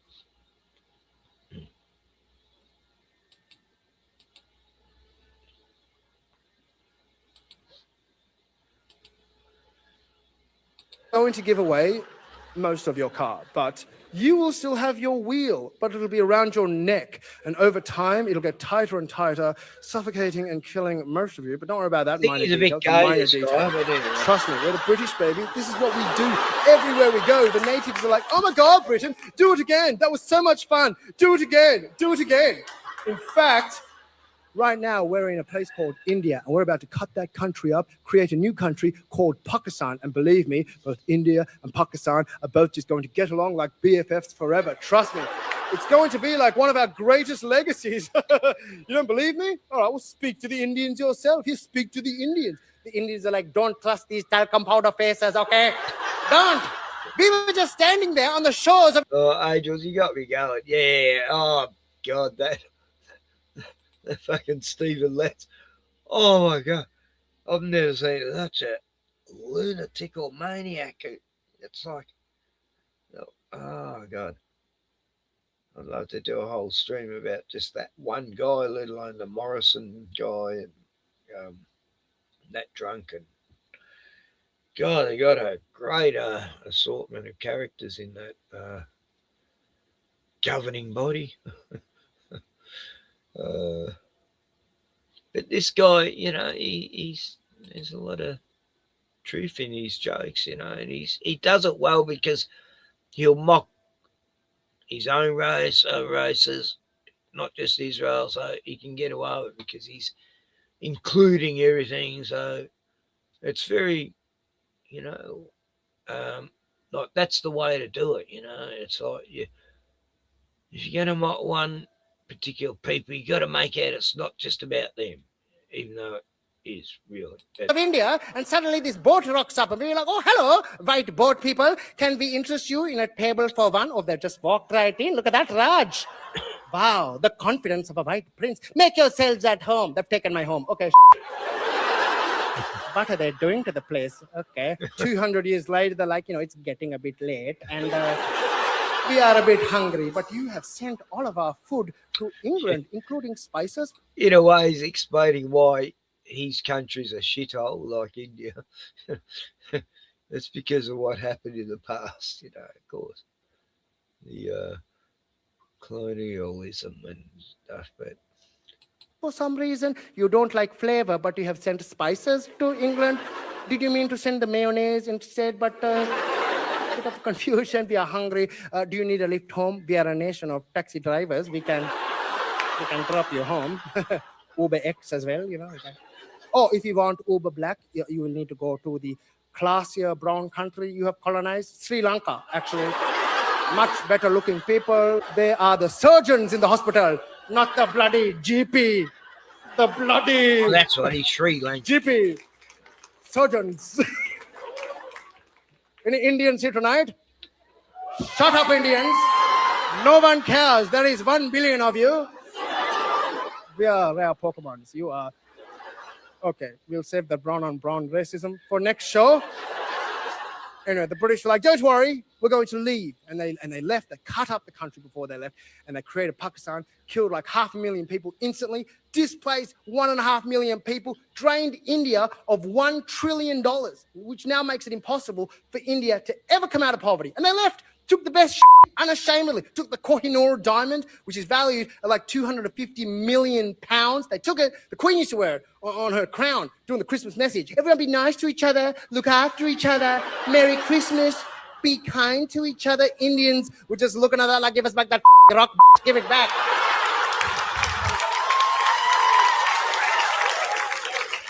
Stole it from a child. They're supposed to be the head of the church. Stole it from a 14-year-old kid on their way out. You know, I'm familiar with the royal family's history of Christianity. It doesn't say thou shalt not steal, except if it's like this real sick diamond, you know. Stole it from a 14-year-old child. You know, the only thing you're supposed to steal from a child, according to their Christianity, is his virginity, you know, like... No, I'm talking about the history, their history, not the religion, like the royal family's, not the... Oh, let's get back to Palestine. Let's talk about... Palestine seems safer. All right. All right, fast forward. 1947, you know, the British announced they're leaving India, and they leave. A couple months later, they announced they're going to leave Palestine because they're downsizing or something. And a couple months later, they leave, and then they hand it over to a group of Israeli militias and the UN, who then eventually cut up Palestine, create Israel at the expense of 750,000 Palestinians being violently expelled from their land, ethnically cleansed. 530 villages were razed to the ground. It's called the Nakba Palestinians, which means the catastrophe. And now Israel occupies 78% of original Palestine, the only country in the world with no actual boundaries, because it just keeps expanding. All because the British, you know, they gave away something that they stole, the freaking cash converters of countries, aren't they? Acted like they didn't know it was stolen. Oh, yeah, no, it was like that when it came in, actually. Yeah, I don't know. That's what the bloke he brought it in like. He wanted $5. Some people now try to justify what Israel is doing, stealing land, colonizing Palestine in 2024 by saying, well, you know, Jewish people have a right to the land. They've been there for thousands of years. Jewish people were there 2,000-3,000 years ago, which is very weird logic for stealing something now, you know, or 3,000 years. Like my background is Sri Lankan Moor, you know, 3,000 years ago, I got Indian ancestry, Moroccan, Yemeni, Iraqi. I can't just rock up to Saddam Hussein's palace and be like, oi, Uday, that's my bedroom, bro. Piss off, you know, 3,000 years ago. It's ridiculous logic. You know, 3,000 years ago, Egyptian pharaohs used to own Jewish slaves. Does that mean Akmal could just call up Jerry Seinfeld and be like, oi, bro, you owe me royalties, right? Don't be a soup Nazi about it. But no one's saying that Jewish people haven't lived in Palestine for thousands of years. Jewish people were there when Jesus was alive. Jewish people were there when Jesus happened to find himself nailed to the cross. Not saying they did that, because that would be anti-Semitic, but Jesus will be back and he'll have a victim statement. Then we'll find out what happened. Thank you, Jesus. But, you know, but Jesus was from Palestine. He's from the West Bank. He's from Bethlehem, which is under military occupation now, but he was from there, you know, which is a miracle in and of itself, because he had very blonde Scandinavian skin and hair. And everybody else looked like Waleed Ali, you know. He looked like a member of ABBA. Oh, that It's a miracle. I know it's weird to talk about during a comedy show. Also feels like it's weird to not talk about it, but we call a spade a spade. What was he Australians saying? are like, yeah, I can see there's a genocide going live. Jewish people were there when Jesus happened to find himself nailed to the cross. Not saying they did that, because that would be anti-Semitic, but Jesus will be back and he'll have a victim statement. Then we'll find out what happened.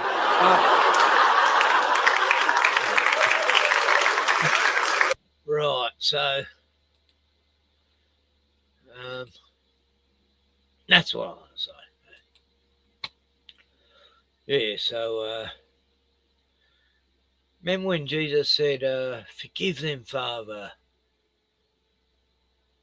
for they know not what they do. Well, you know, I reckon what he was saying, he wasn't saying it to the Jews. He was saying it to the Romans. Because the Romans were under orders to do it from the Jews. You know, the Jews were the ones who decided, and they said, free Barnabas, kill Jesus. And, you know, what's his name? Pontius said, wiped his hands of the event. I don't want to know anything about this, you know, it's up, you know, we got to keep the peace, so. You know, I find no sin with this man, but it's up to the Jews. So, yeah, the Jews killed Jesus, you know, not the Romans. And the Romans, when they were killing him, I think Jesus was saying, forgive the Romans, for they know not what they do. Not the Jews, because they knew what they were doing, those rabbis and Pharisees and those Kenneth Copelands of the time.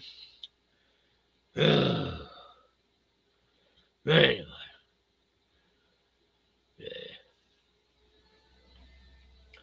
yeah, not all Jews are bad, kids. Like, not all cops are bad. And, there's like 2 or 3 good politicians in every country. Very rare. And what was the other thing that's not all bad? Anyway, guns aren't bad. Guns don't kill people. What was I showing? Oh, the comedian guy. Yeah. God, I got a bed, I guess, because I'm getting Alzheimer's. Who am I? Oh, it doesn't go long. It's almost finished. But yeah, I know. I just had to say that because he said, you know, we'll get the report when he comes back. Yeah. I mean, that's a funny joke, really. I'm not offended. I'm a Christian. Well, I'm a Christ follower. Jesus is my guru, and I'm not religious at all. Just that everything he said makes sense. But, you know, but Jesus was from Palestine. He's from the West Bank. He's from Bethlehem, which is under military occupation now, but he was from there. you know, which is a miracle in and of itself because he had very blonde Scandinavian skin and hair. And everybody else looked like Waleed Ali, you know? He looked like a member of ABBA. It's a miracle. I know it's weird to talk about during a comedy show. Also feels like it's weird to not talk about it, but we call a spade a spade. Australians are like, yeah, I could see there's a genocide going on, but this all wouldn't have happened if it wasn't for October 7, which is ridiculous. Because that basically also assumes that life for Palestinians before October 7 was rosy, which it wasn't. You know, if you were in the West Bank, you were living under martial law. You've got to go through humiliating military checkpoints. They take hours. There are Jewish-only streets. It's literal apartheid. If you're in the Gaza Strip, Israel doesn't let anybody leave. They control everything that comes in. Food, water, medicine, electricity. It's like being in a relationship with R. Kelly, you know? Does that punch?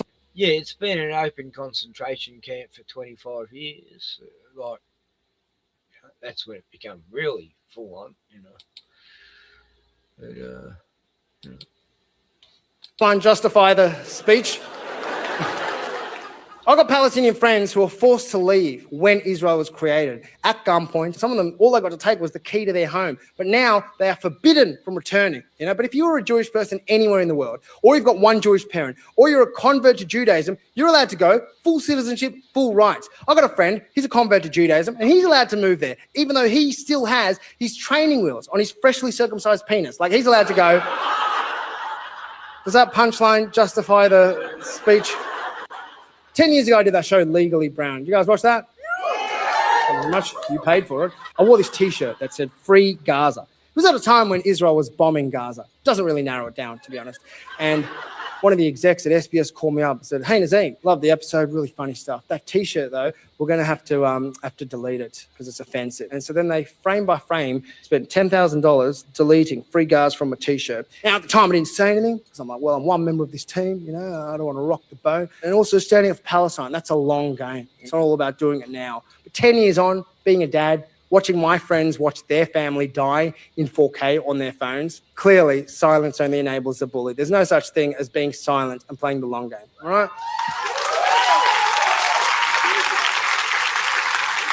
But clearly Australians get that. Ordinary Australians can smell and see an underdog. Our government still hasn't got the message. I reckon what might make them change their mind and their stance and overwhelmingly pressure them to stop funding this genocide is maybe if we all just did something small, just started Ozifying the way we said Gaza. Instead of calling it Gaza, we started calling it Gaza. Then Australians would be like, oh shit, Gaza's in stride, quick. Someone call up Bunnings, let's organise a sausage sizzle. Do you reckon we should make jokes about Israel tonight? All right, well, since you asked for it, I have. yeah, we'll just call it Gaza. That was great. Like, I don't know, I thought he was pretty good. Anyway. Hey, mate. I think you got yourself in a bit of mischief here. Hey, that's it. What have you done to yourself? I'll get a look at you while you're here. Been hitting the head, have you? It's no good. Might get a blanket. Oh, you watch the koala. How this is going to go down? You put this blanket over your head. Try not to get too upset at me. Come up there. I'll give you a big koala hug. Come on. Oh. Yeah, I've got this little cage for you to go in here. Oh no, don't get too savage. No. That's it. He's big, isn't he? He is, yeah. No. Calm. We're all friends here. Righto, big fella. What mischief have you got yourself into? Obviously taking a big hit to your eye. I'm going to send this video to the vets and to the koala hospital, which is probably where you're going to be going tomorrow. As I said, his jaw looks like. Hopefully it's not broken. Hey? Having a bad time, are you? It's not good for Christmas. This is the second year in a row I've had a Christmas koala. There's a little bit of a cut down here. Other than that, looks like he's just had a big knock to the head. Still see it all. Hey? Alright. Might make some phone calls. Come back out here. I've got to weigh you. You kindly walk out the page here. Come here this way. That's it, that's it. Now I'm going to sit you in here. Oh, oops. 11.9, so only 12 kilos. Right. Good boy. Thanks for not biting me. Alright, so we're just going to draw up some children's Panadol for some pain relief. You head back this way. That's it. Good boy. Was that alright? Yes, yeah. I don't think his jaw's broken. Get that in you. Alright, well, we got the medication in. Hey, mate. Starting to already look a little bit better. Yeah, I reckon too. So eyes coming good. His jaw obviously wasn't. I thought it might have been broken or dislocated. This might be a bit swollen. So you moved it around pretty good then. All right. You sit in here. I'll go and get you some browser. And then you can sit in here. Take it easy, mate. All right. It's going to... I forgot I got to wet this down. Crikey, I've got that everywhere. All right, buddy. This is the best I got for you for tonight. Hey, you gonna sniff of that? Oh yeah, that's the good stuff. They're very picky. Out of so many hundreds of eucalypts, they only eat about 10, I've been told. So hopefully I might get lucky enough and he might like enough of that. Otherwise, I got baked beans and sausages in the morning. That's about all I can offer you. All right. I'll leave you to it, buddy. See you in 6 hours for some more medicine. Thanks for everyone giving me a hand then. On you, Shally. Thanks. Oh, how good, eh? Oh, crikey Moses. It's now midnight. But we have the koala. I think he's okay. Like, he's obviously not okay. But I think if I had to make the call, I think he'll survive, hopefully. His eyes already opening up a bit more. We got him some pain relief. I don't think he's got any broken limbs, which is really good. And he's in a enclosed, safe, dark, warm space. And I've called all the koala people and they're onto it. Getting some x-rays tomorrow. Getting him down to there. Hopefully people can manage it while I'm not here. I can get my mum and Amber and they'll help sort it out. Or I might have to be late to work again. Only legends might go and get some sleep so I can actually function. Alright. Good morning. Hey, how did you travel last night? Guess what? I got some more medication for you. I'm going to sneak that in right there. Good boy. You had a rough night last night, mate. Hey, I'm sure a few people have probably woke up with headaches like his in this Christmas holidays. Got to wait until about 9 o'clock. That's when the vet's open. And we might even be getting you an on-site x-ray. Hey?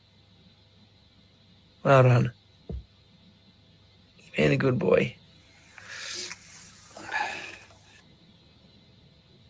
He's coming out. Smells funky, doesn't he? What do you got there? I've got a teddy. Oh, a little onion teddy. Mm-hmm. Let's think about little patient. Oh my god. Yeah, see? Her eyes buggered up. Yeah, it's a boy. Mm. Here you go. Our gift to you from Ashley.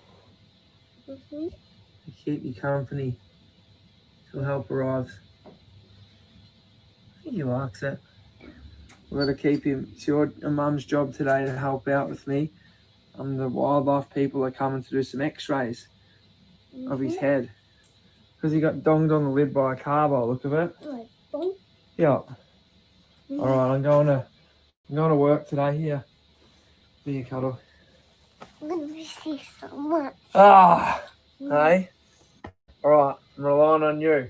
Okay. To look after the critters. It's going to be hot. Make sure Steve-O gets water and all the other animals, alright? That's your job today. Alright. On your legend. Yes. Alright, here you go. It's really hard to give koalas water because they can aspirate really easy. They have no gag reflex. So if you try and squirt water down a koala's throat, it's very easy to get it into their lungs, and that can cause way more dramas than it can cause good. I know. Don't worry. I'm going to leave you be now in your quiet little spot here. Said so awesome to be able to have this facility. So all insulated roof. I've got fans. It's going to be nice and cool here. It's going to get to 33, which is pretty hot. So not the best day out of all the days he picked to get himself into mischief. I need to get some proper browser, some like leaf that they actually like eating, because I don't have any koalas in this local area, and they're so picky. Even when you give them the good stuff, sometimes they reject it. Yeah, gonna have to get him into some specialised care, because I think he's going to survive. Yeah, I was confused too. Like, either a dog or a feral cat. I don't know. I've never seen a koala beat up like that. Unless it was a human. I mean, that's horrific. But no. Yeah, I don't know. Toronto. Get over that head trauma. They can patch him up, give him an x-ray just to make sure there's no structural damage in his head. Get him back out where he belongs. He could have even been knocked by a car, just clipped it, you know. Lucky miss, I don't know. I see a lot of animals get stuck on these big long bridges where he come from, where he got hit. They get on there and they can't get off, and then someone's obviously hit him and then left him there because Nat, my friend that brought him in. Yeah, it looks like he was hit by a car. I was just thinking that. And then he said it. I haven't watched all his vids, so I wasn't sure what happened. Said she came along the bridges and just seen him curled up on the side of the bridge. Oh. So, yeah, I'm sure someone probably would have knew they've hit a koala and they've just left him onto the side of the road kept going. to his own demise, which is a bit sad. But either way, How could you do that? we've got him in the right spot. How could you hit an animal and just keep going? Oh my God, that pisses me off. Oh God, I've got a horror story about one time when some prick hit a kangaroo and I stopped to get it off the road and Place. Crazy for me. Minimal sleep. Just rang my boss. Said I'm probably going to be late again to work. Thank God I work for a good company, I guess. yeah, you work for a Wish I great- didn't have to go to work. I'll be able to help out a lot more. It's going to put a lot of pressure on Amber.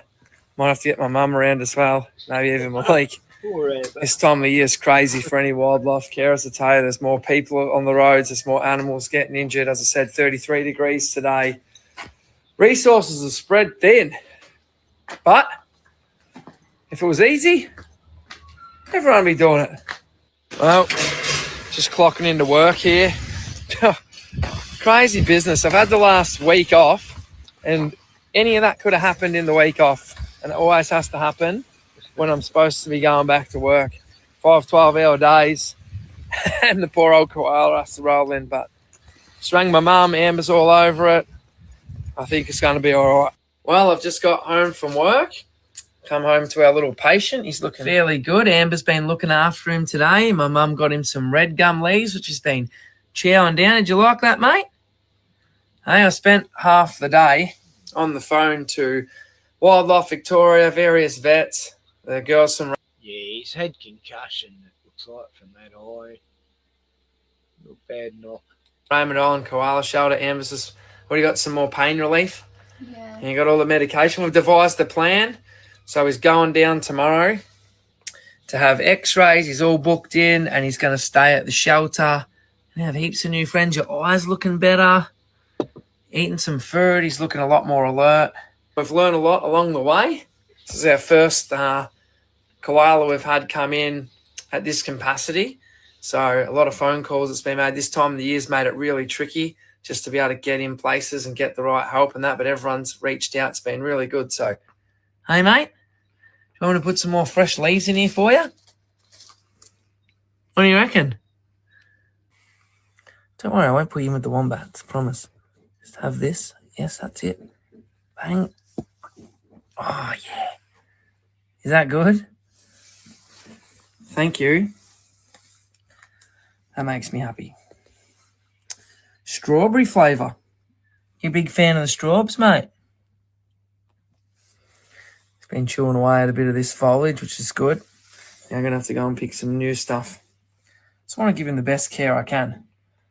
So I'll go and try some of the trees that people told me. I've got some red gum down the back and a few others, and just got to keep trying it. And they're very fussy. Red hot you are.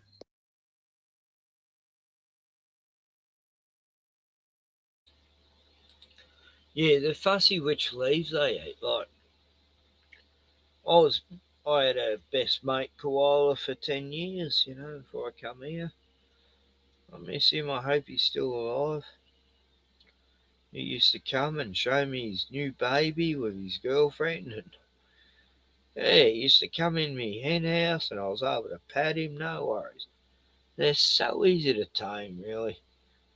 You know, if they trust you. But he didn't trust anyone else, no one else here. As soon as he'd see someone else here, not here, but just up the road where I used to live off the ridge for 15 years, yeah, he didn't, you know, he trusted me. He's a good old friend, you know. I used to love when he turned up. You know, he'd only turn up once every few months, and I called him Cookie, Cookie Koala. And I've got videos of him. Yeah, used to love hanging around. Used to go in the hen house on cold nights and stay in there with the hens, you know. That was amazing. Anyway, I've had a 10-year relationship with a koala. Not sexual, a garpo. What do I have to say? Because people are sick these days. Yeah. Anyway. It's good, you know. I love the people who are looking after the animals. We've got a wildlife sanctuary here. I have to show more vids of them. They're only like 45 minutes from me, and I'm welcome to go there and help look after the animals anytime. But I don't want to leave Bruno very long. You know, he's getting old. And I'd love to spend days at this wildlife sanctuary looking after the wallabies and wombats and koalas, but I can't really take Bruno there. He is good with wildlife if he knows he's in someone else's place, right? Like when we lived on French Island, he never tried to attack the peacocks or the geese or the ducks or the hens. He learnt that he had to get along with it. And plus, my beagle loved them all. My beagle got along with all the poultry and all the... She used to hang around with these wild geese, you know, and they accepted her, you know. Wow, where's that? Here we go searching for a woman, Bruno, and then we'd see Annie hanging around with all these wild geese. They were just like, oh, she's okay. Oh, God, she's beautiful. 2023, I lost her, didn't we? Bruno's never been the same. He misses her. And Ivy. Anyway, that's all. Back to Josh.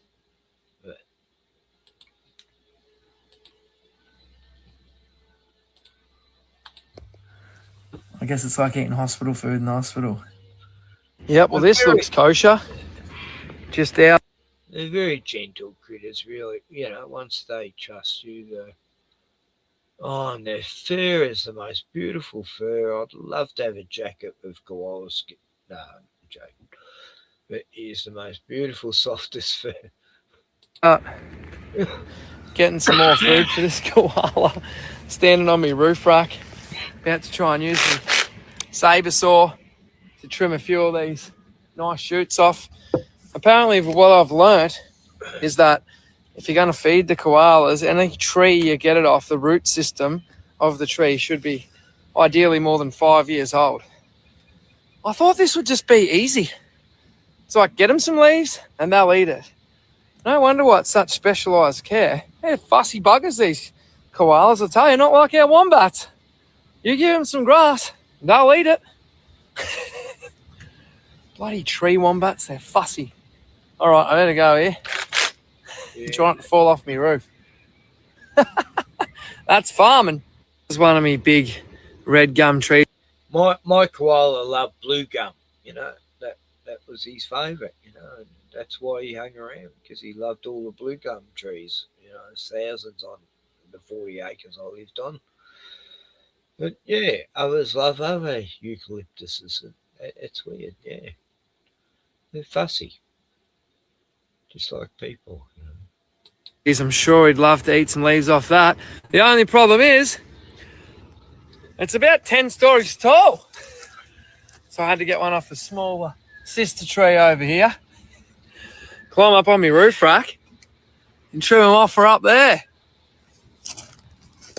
Things to do for these critters, I tell you. All right, better card him home and see if my selections are of his approval. Oh yeah, you like that? That's as fresh as they come, mate. Oh, he's ripping into that bit. So he'd want to be. Only fell off the roof of my car to get him that. I tell you what, a lot of wildlife carers get really excited about. Poo. You can tell a lot about the condition and the health of an animal by its poo. Yeah. It's one thing I've learned, especially with what I've been taught about the kangaroos. If they get sick, I can nearly send a photo of its poo, and there's certain kangaroo carers out there that can really tell me exactly what's wrong with it.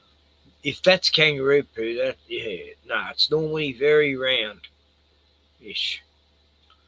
God, I have to clean up kangaroo poo all the time in my yard, so the babies don't pick it up. Just by looking at a photo of this, the scat. And this guy. I got a video of Kiva. She picked it. Oh no, I didn't film her picking it up. She just. That's Ken poo, yeah, put it down. Kids, they're funny. But yeah, no, you can tell like wombats is like totally different than kangaroo poo. Koala poo, actually I can't remember seeing koala poo. I don't know. They obviously shit out of the tree, but yeah, my koala, I don't remember seeing his poo. But I'd imagine it's very much like wombat poo, which is sort of cubical. Guys, at least it's always a good sign to see them pumping out fresh poop. How good. I want to poo shame him in front of all you guys. No, I remember Kellogg's cornflakes and all that. Yeah, Mr. Kellogg's, he was a fanatic on poo. He used to have a health resort, and everyone who had a shit that day, he would study everyone's poo in the toilet and to see if they were... he was a bit of a nutter. He said he was never, ever going to die. But yeah, of course he died. How you feeling? So that medication kicking in, mate? Can imagine you. And he'd be turning in his grave because he would have been freaking out. Now he knows Kellogg's is GMO food. Like that was the last thing he wanted.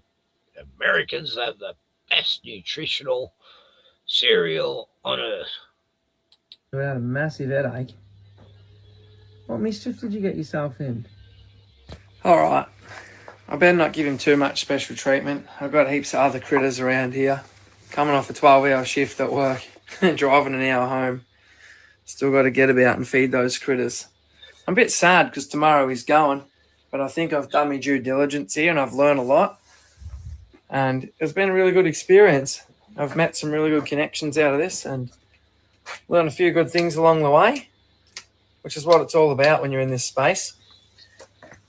Do you know what it's not all about when you're in this space? Listening to Stephen in here. Tearing the joint to bits. You in here, Stephen? What are you doing? Hey, are you getting jealous? Are you just playing up as I'm out there giving that koala some attention, are you? I still love you, mate. Don't get scared. I would never leave you for a tree, Wombat. Never.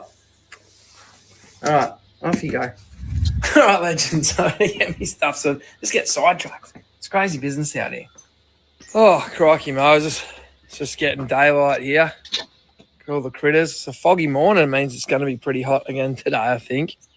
Look at it. Just come down in here. Better give the medication to old Kenny the koala before he goes. He's going this morning. I'm going to miss him. Hey? Look at all the food that he's eating. He really went to town, and that is so good to see. Yeah, I'm just going to give you this medication. Here. Here. Come on. Oh, I've had to do that. Don't play hard to get. Yeah. This in there, look. It's nice. Strawberry, promise. Oh, good boy. Righto, big fella. I got one last favour to ask before you head off down to the Raymond Island Koala Sanctuary. I want you to give this little envelope to the girls when you arrive. So for us legends, I know just how much this is going to cost to get him back out into the bush, this big koala. And I know it's not much, but there's a couple of $100 cash here. That'll probably only pay for 1/10 of his medical costs to get him back out there into the bush. Yeah. Wildlife has no Medicare, and they solely rely on everyone in the community, their fundraising, other shelters, raising funds to help them do what we do and get these guys back out into the bush. So for me, just what I've learned, being able to ring these guys in the middle of the night, midnight, how accommodating they've been, how much they've taught me, it goes a long way. And for you guys, as I said, anyone that's bought my merch or helped support me, this is the sort of stuff I'm able to do. It's like just a little token of appreciation and being able to pass that on to the next shelter to aid on this guy's journey. It's massive. Hey, mate, can you give this to him for me? Hey? Just know, legends, that's what it goes towards. A lot of hard work goes on behind the scenes by these little organisations and communities to get these guys into good health and back out into the bush. Really means a lot to us. And we've all got to stick together in that space. So I'm just going to pin this up to your cage. You're getting picked up in about an hour, mate. I really appreciate our time together, our little conversations and what you've taught me. I've got a bit more foliage for you. I know you've eaten quite a lot of it, and that's really good to see. Yeah. Get into those ripper shoots. That means he's in good He health. must be feeling so much better. As I said, look at his ears are all pricked up, munging in on those leaves. How crazy is that if we eat those leaves that are poisonous, there's actually toxins in the leaves, and we're one of the only animals that can digest them. They're a very fragile critter. And they're absolutely amazing. Some of their little traits that I've learnt over the last sort of year, trying to get some more understanding of just how cool they are and how to care for them. I can't even get it in there before he starts eating it. So good for me to see. At least he appreciates all that hard work I did last night to climb up there and cut all those branches off. And I know his jaw's not broken. I don't. No, the way he's chewing, his jaw's sore, but it's not broken. That's good. That's why he's chewing slow, because his jaw is sore. You can see he got scraped. Think it would be. Doesn't look like it's too bad. He's still able to eat these leaves. How good. I better just go and sort the last of his transport details out. Oh, look at this. I've already got other critters waiting for me. It's still early in the morning. Yes, I'm coming. I'm dealing with the koala. These magpies, I tell you. Crazy business. I'll miss him, but I think he's going to the best hands. Thanks, everyone, for all the kindness and the support. Hope everyone's having a great Christmas. Better go and sort these critters out. I've got half an hour before I have to get to work. Some critters are still hungry. On your legends. Yeah, the Maggies. Oh god, the baby Maggies are so dramatic. They want your full attention. Yeah, crop circles. I 100% believe they're real. Look at that. Isn't that beautiful? Wow. And there's never footage of people pranking and doing it, you know. It just happens in an instant. It's there. Right. I don't know how long it takes, but that they can just do that, you know. The things that are flying around, the principalities and princes of the air. Oh, that beautiful thing. There you go. Crop circles. I've seen it happen when I was a kid. So, but anyway, there's a big kangaroo fight. Yeah. And this kangaroo shows his boss. Whoa. Look at him. I've seen him do that here. They crouch like that. Crouching tiger, hidden dragon. I'm the boss. I'm the fucking boss. Look at the muscles on him. He's a toughie, that one.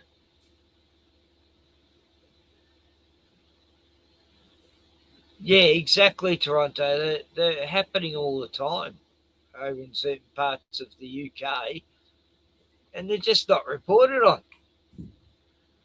I've been following this shit for a long time. And I forget that I used to be sub to all these crop circle places.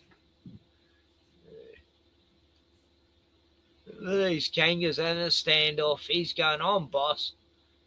Then he's scratching himself on this stump. He's having a good old scratch on it, you know. The other kanga's going, nah, I'm not going to mess with him. I've had enough. But yeah, I've stopped kangaroo fights before here. It's like, hang on, that's getting a bit serious, and I'm going, hey, stop that.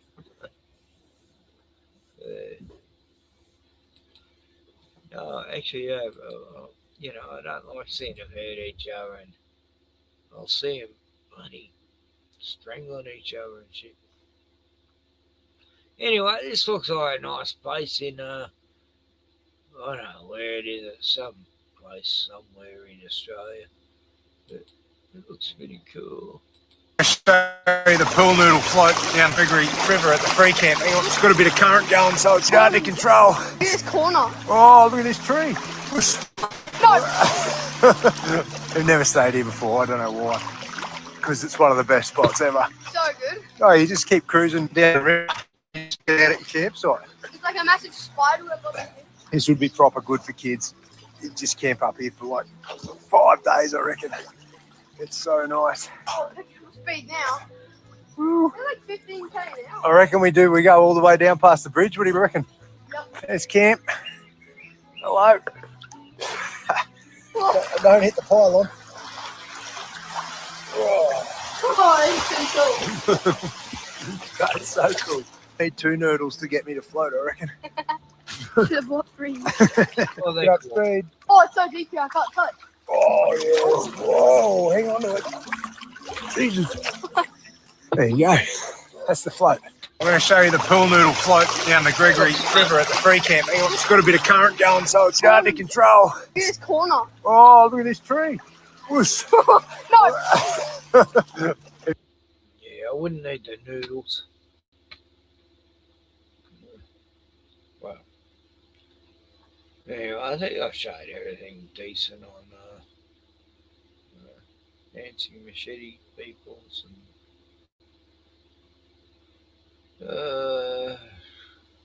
yeah, that's coming up. Mel Gibson. I'll just send to you, you know, I'm wishing everyone in Victoria a happy and safe new year. We've done so much together in 2025, delivering real help with the cost of living, opening new schools and hospitals, and transforming the way we move around our great city and state with the Metro Tunnel and the Westgate Tunnel both now open. There's more to do, so I know that 2026 is... The Metro Tunnel takes 2 minutes off a journey. $32 billion. It's meant to cost $4 billion. Yeah, great job, Jacinta. You and Dan, that fucking hunchback mongrel.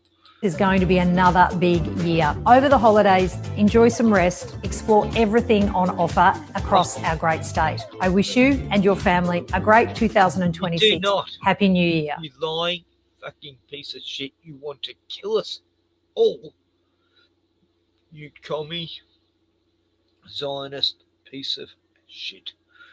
Anyway. What more can I say about that? Which I will not mention. Crocodiles, yeah. I thought I posted a few crocodile vids, but I must have forgotten to. Yeah, crocodile vids are good. Minzy, she swims with crocodile. I've got the hiccups, damn it. Means I'm dehydrated. I was hoping to get through my 6th beer, but I've got the hiccups. What is it? 11:26. I was going to quit at 12. I want a schedule here. Put the alarm on for tomorrow. Make sure I get up for my chauffeur is picking me up. Sue the chauffeur and going to town, doing some shopping. And yeah, dog food, booze. Human food. I guess I should get food from myself. Oh God, eating's a hassle lately. That's the wrong thing. 8 a.m. Yeah. Tuesday, 6. Forgot what day it was actually. Yeah. It's the time, 8 a.m. 8, 9, 10, 45. Yeah, so that's 2 hours, 45 minutes to wake up, have a cup of teas, a couple of bongs, and say hello to babies, the grandkids. Because, yeah, as soon as they wake up, where's can? Where's my can? Anyway, I haven't been smoking as much when grandkids are here because, you got to be on the ball, on the flat realm, but on the ball. Anyway, machete attacks, yeah, we know. Yeah, the guy me and Tiani knew, his brother got hacked to death by a machete by an African gang, and he's Aboriginal. Happened last year. It was on the news. Oh, they didn't just hack him; they actually cut limbs off and shit. Anyway, that kid was he's a sports hero. He's like going places. He never did, he's a really cool dude. And we knew his older brother, and he was a nice kid. They didn't even ask for that shit. They weren't doing the gang shit or anything. And Some African gangs just jumped them, hacked them up. Probably thought they were Somalians, I guess, and fuck, it was horrible. Very sad. Yeah. That kid over here, we can go on for him too.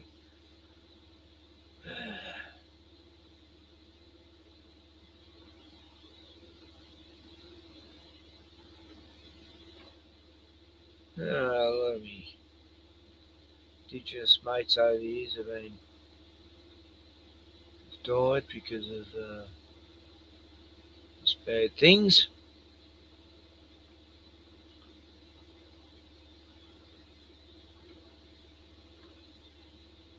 Not even racism stuff. Nothing to do with it. Anyway, I've got a lot in the mood here. I've got half an hour left. I'm on a schedule. Keep this professional,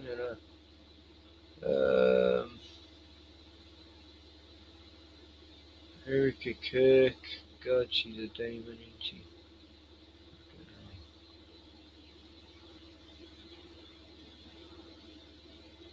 Yeah, I've got some interesting stuff here.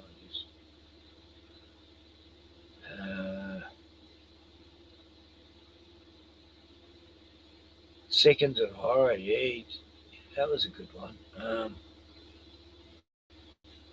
Here's a Mandela Effect one.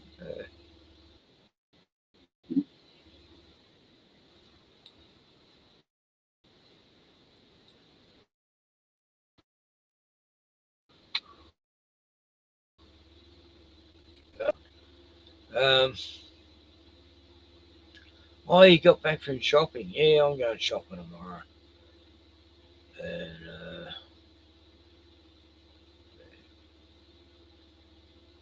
sometimes I think I don't really need to go to town every week. I used to go shopping once every month, just stockpile, freeze everything. I had a big freezer then. But that's when I had a lot more energy to cook absolutely everything. And then I even learned to do fried rice and Singapore noodles. The best roasts in Australia. Yeah, I'm a pretty good fucking cook actually when I put my mind to it. But yeah, eating's a problem. I just have to force myself to. But I do. Fruit. Now summer's here, I'm eating a lot of fruit. I guess I'm purging. And, I've had a craving for cherries and berries, and mangoes, and plums, red stuff. Must mean my blood's low or something, because I've had that all my life. I get these visions in my brain where I need this particular thing. It could be greens or it could be whatever. Always, yeah, my body's been good in telling me what I need.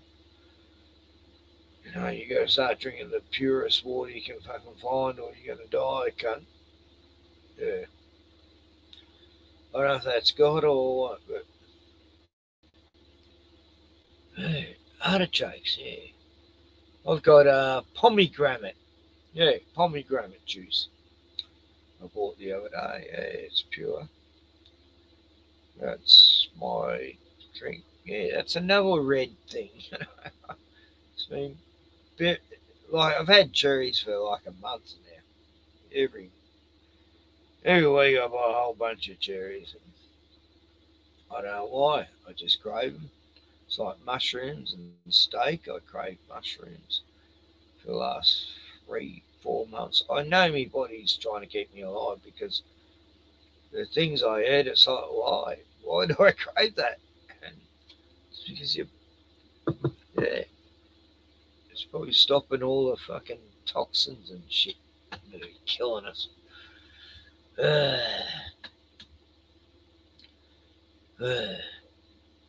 Yeah, artichokes.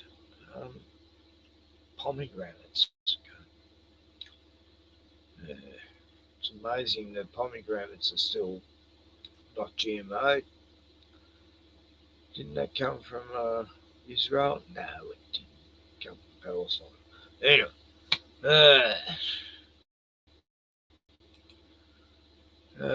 Motrica showed something good today, but I'm going to share it. Yeah. Weird how no one turned up tonight who normally comes on the stream. I didn't have an open panel. I guess I should have said open panel. But I don't normally have to do that.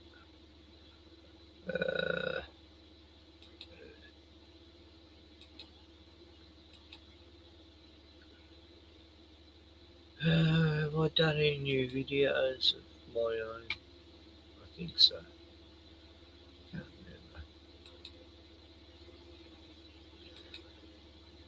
remember. What is this? There's a lot of these black dudes that do the covering all the weird shit and stuff. What's his name? Motrica.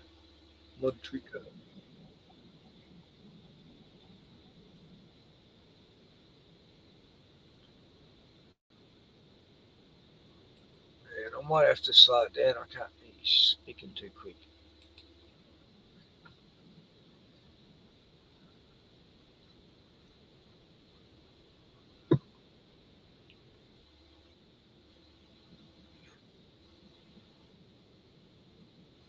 No. 666.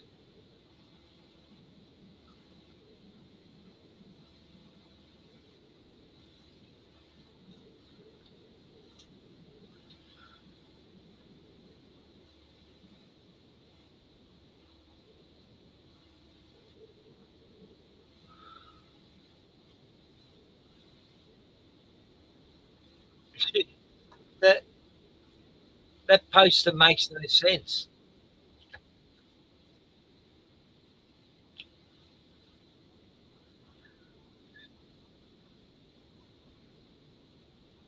Yeah, I remember that one.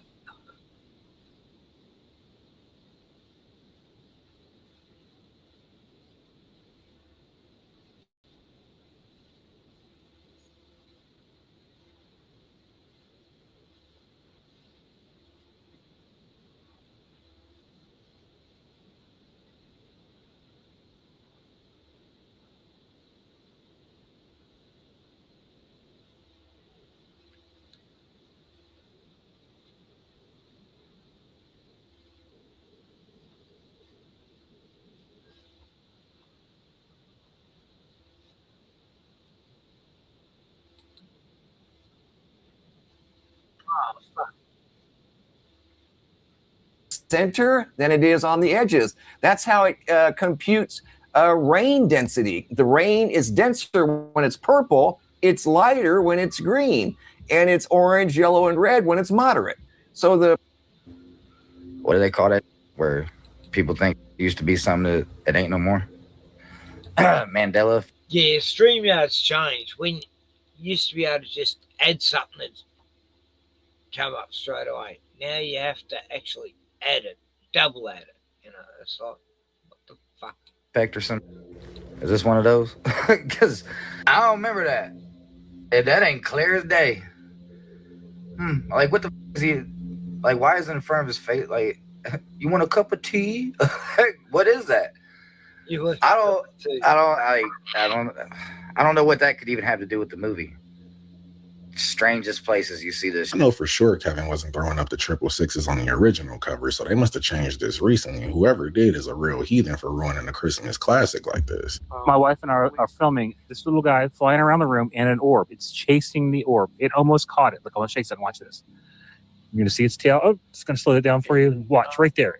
Now you can see the orb fly away. It's going to fly over the bed. It has two tails. They both light up the room, and there's the other. His house might be sitting on some sort of energy vortex. I've never seen this many orbs in one place having a full-on.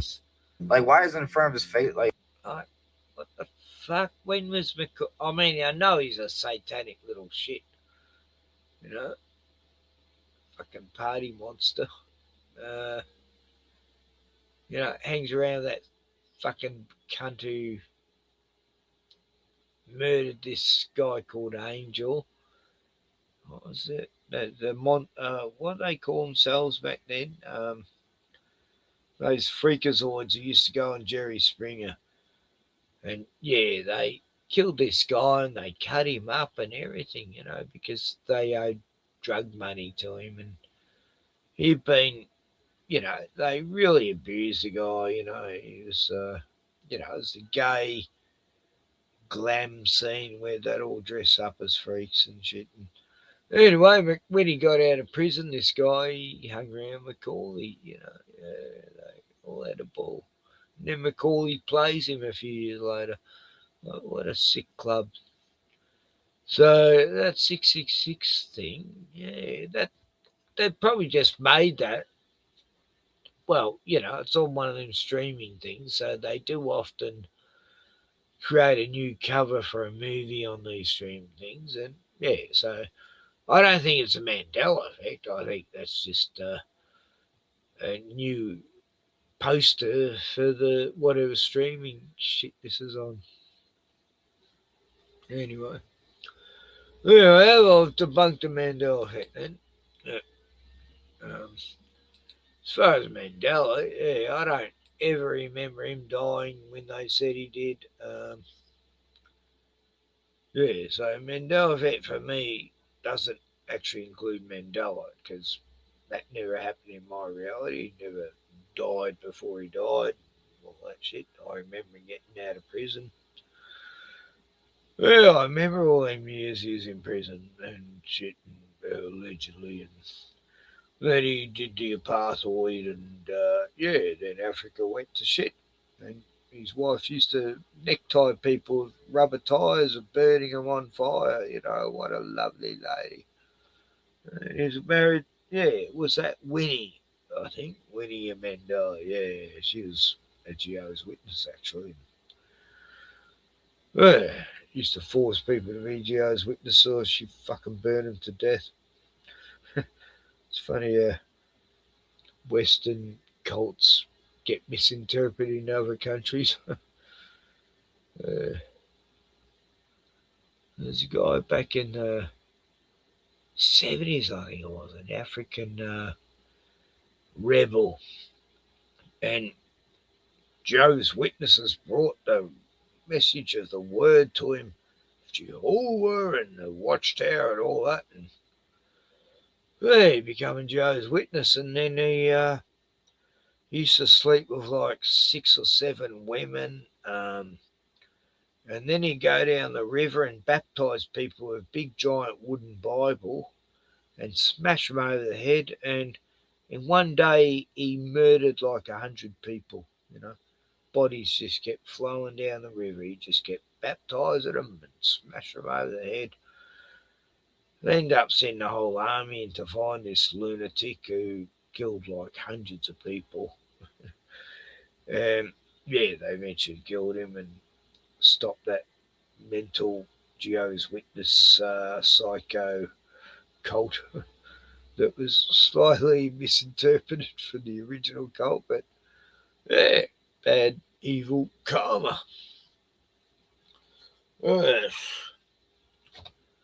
That was a story, and I mean that was real. Some lunatic becoming Jehovah's Witness and then decided to become a serial killer. And then the Jehovah's Witnesses denied that he was any part of him, and yet there's proof that they actually converted him. Anyway, I do research on cults. But, don't drink the Kool-Aid. Anyway, I just wanted to show that bit with that evil little demon, Macaulay Culkin. Okay, I haven't watched this one, so this will be good. What's going on YouTube? What's cracking? I know some people like Sandy Diva, they just go crazy on Mandela effect, and they try to find a Mandela effect in absolutely everything. And it's like, hey, I don't remember this from 1920s when women wore these strange stockings. I do. It was the Roaring 20s. Of course, they wore outrageous clothes. You know, you weren't born back then, Sandy, but I remember that they did, and like that suddenly, 3 shows about that. You know what? Anyway, I don't know what you doing. Sometimes the Mandela effect Sandy finds is just what the. Anyway, there's a bit of lightness.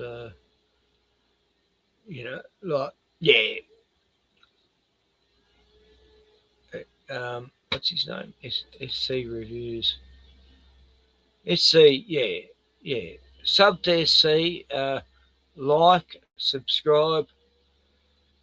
He's never, ever complained about me showing his channel, so he's a good dude.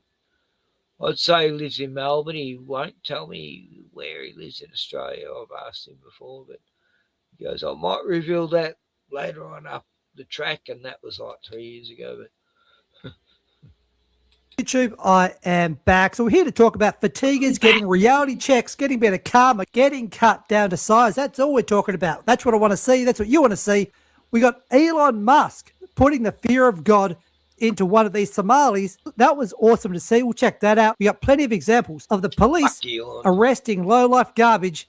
And if you're sick of fatiguers in your area, hit the like button right now. And if you're new here, hit that subscribe button as well. Help me get to 310K because I'm struggling here. Shout out to the Finns out there. But let's get to the first reality check. I'm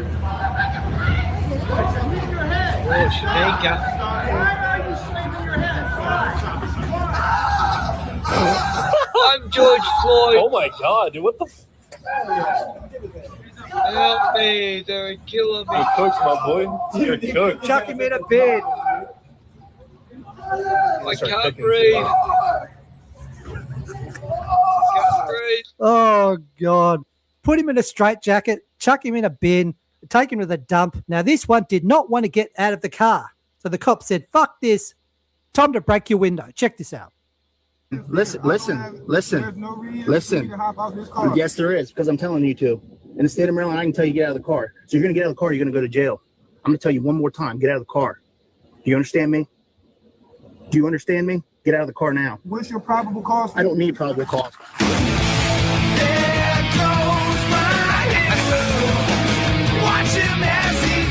Look, one chance is enough. Any more than that, you're asking to get ripped out of your car. Now we're going to the airport. And we know this is the stomping ground of the low IQ psycho fatigue. They love having a freak out at the airport.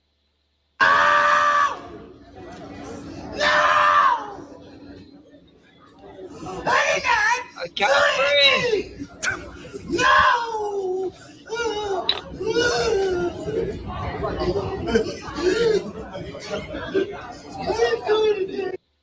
Oh, did you hear that? Oh, yep, we got another dindu. Now we're talking about this member of the Somali community in Minnesota. This person made a big mistake indeed. So this member of a certain community put out a video basically saying that that someone was going to kill Elon Musk. When people say like this is fake, I'm like, actually, well, let's look at. Kan muxuu haystaa lacag bis u haystaa baduu fool xun yahay iska fool xun yahay kan waa duq uu dhiman rabaa. I wouldn't worry too much about this one. Albaabkiisa jooga. I wouldn't worry too much about him. He better die. She's one of the clicky speaking people. You know, the clicky, they go.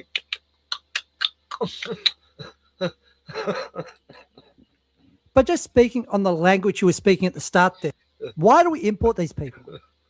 People who speak with that language you first started with, it's one step away from those tribes that speak with the clicking sounds. Yet somehow lefties out there think that importing these people is going to make a Western country better. How? So she put out this video. But the thing is that Elon Musk himself saw this video. Oh, He tweeted, "Then it is war."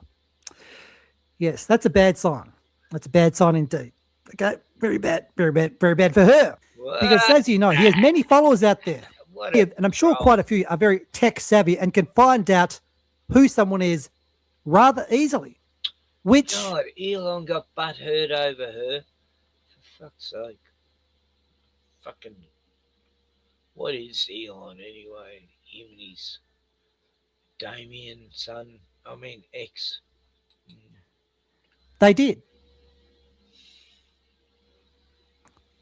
And then the woman in question released a statement now saying that her remarks were taken out of context. And apparently in her statement, I'll play in a second, she said, quote, "truly in fear for my future," end quote. Well, that can happen when you threaten the life of the richest person on the planet. If you told me a week ago that my name and Elon Musk's name are being voiced in the same breath, I wouldn't believe you. But here I am today. Hello, if you know who I am, then you know why this video has to be made. On December 31st, 2025, my life took a tragic turn. I was badly misinterpreted and misheard on a now viral clip. In this clip, my words and what they are being translated to has been taken greatly out of context. Bullshit. We all heard what you said. Self-clear. I never intended or even aimed to threaten the life of Elon Musk. I'm not a person that carries around. I believe her because how would she? She has no money to go travel to wherever Elon is. So, of course, it was an idle threat. I mean, I've made idle threats about my government, but like I make sure people know it's idle, but.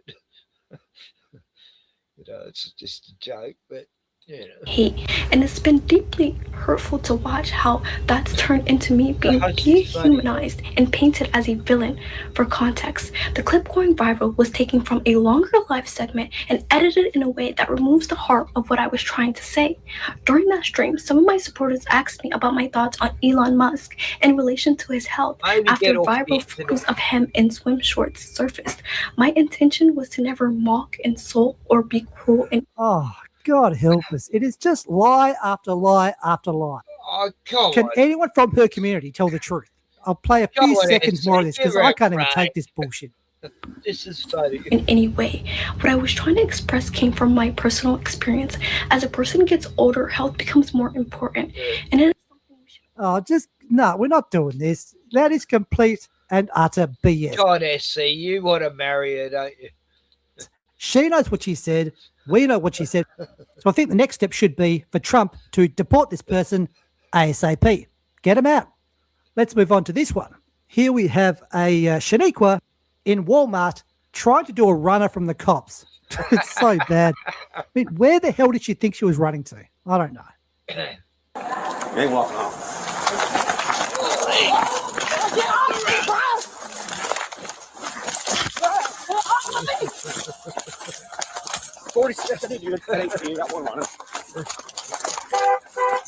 The funny thing is, Shanikas can't run too fast. They're very large women mostly. Any dark person called Shanika, they can't run fast. Eating too many hamburgers. Get off of me!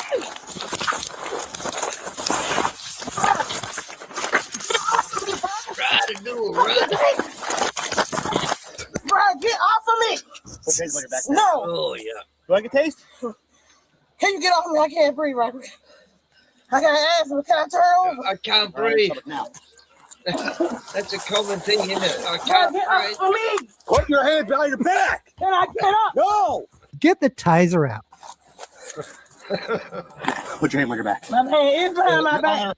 I swear, if the cops did that to me, I literally wouldn't be able to breathe because I get out of breath very quick because I've got emphysema. But she's a lot younger than me.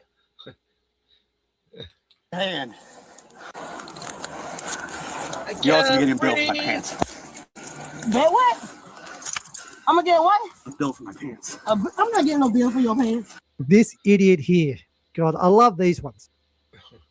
Surveillance footage shows this young man enter a Firehouse Subs and ask for a water cup. An employee then catches him getting a soda instead of water, and she approaches him to choose the water option for him on the touchscreen. However, the male then backs out of the water option and pours himself more soda. He then leaves, leaving the employee frustrated. She then calls the police as the male is now sitting outside the restaurant. Staff called because they want you trespassed from here.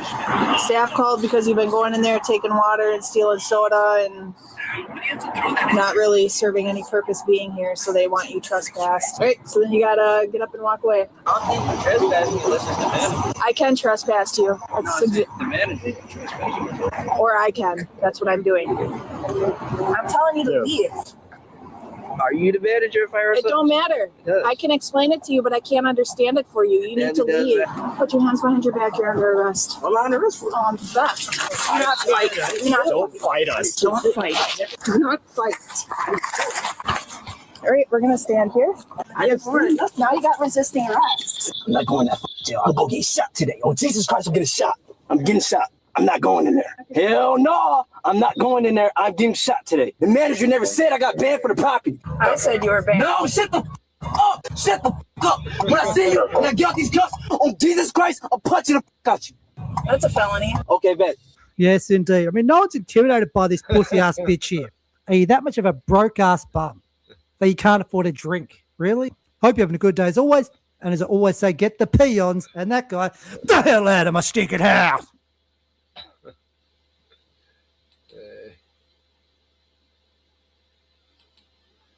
Look, I mean, you know, go on. I don't know. If I was a shop owner and the guy wanted a soda, I'd just let him have it, you know. Yeah, the soda, mate. Yeah, it's a hot day, so. I don't know. It was a big deal over a soda drink. Actually, I'm on the side of the black guy there. You wanted a soda drink. So what?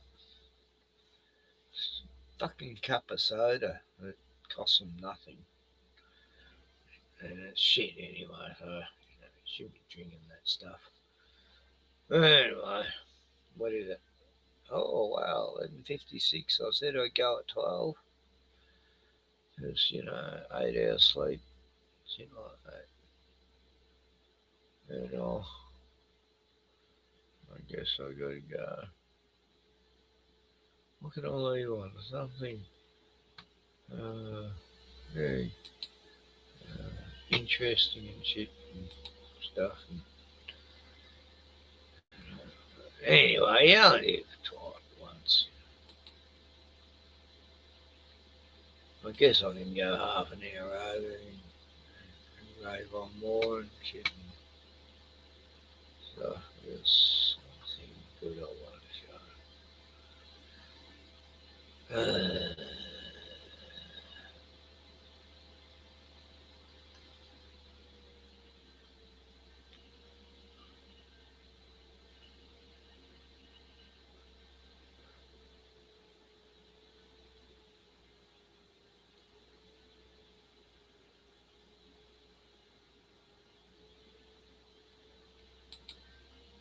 Welcome, everyone, to the Hive Mind.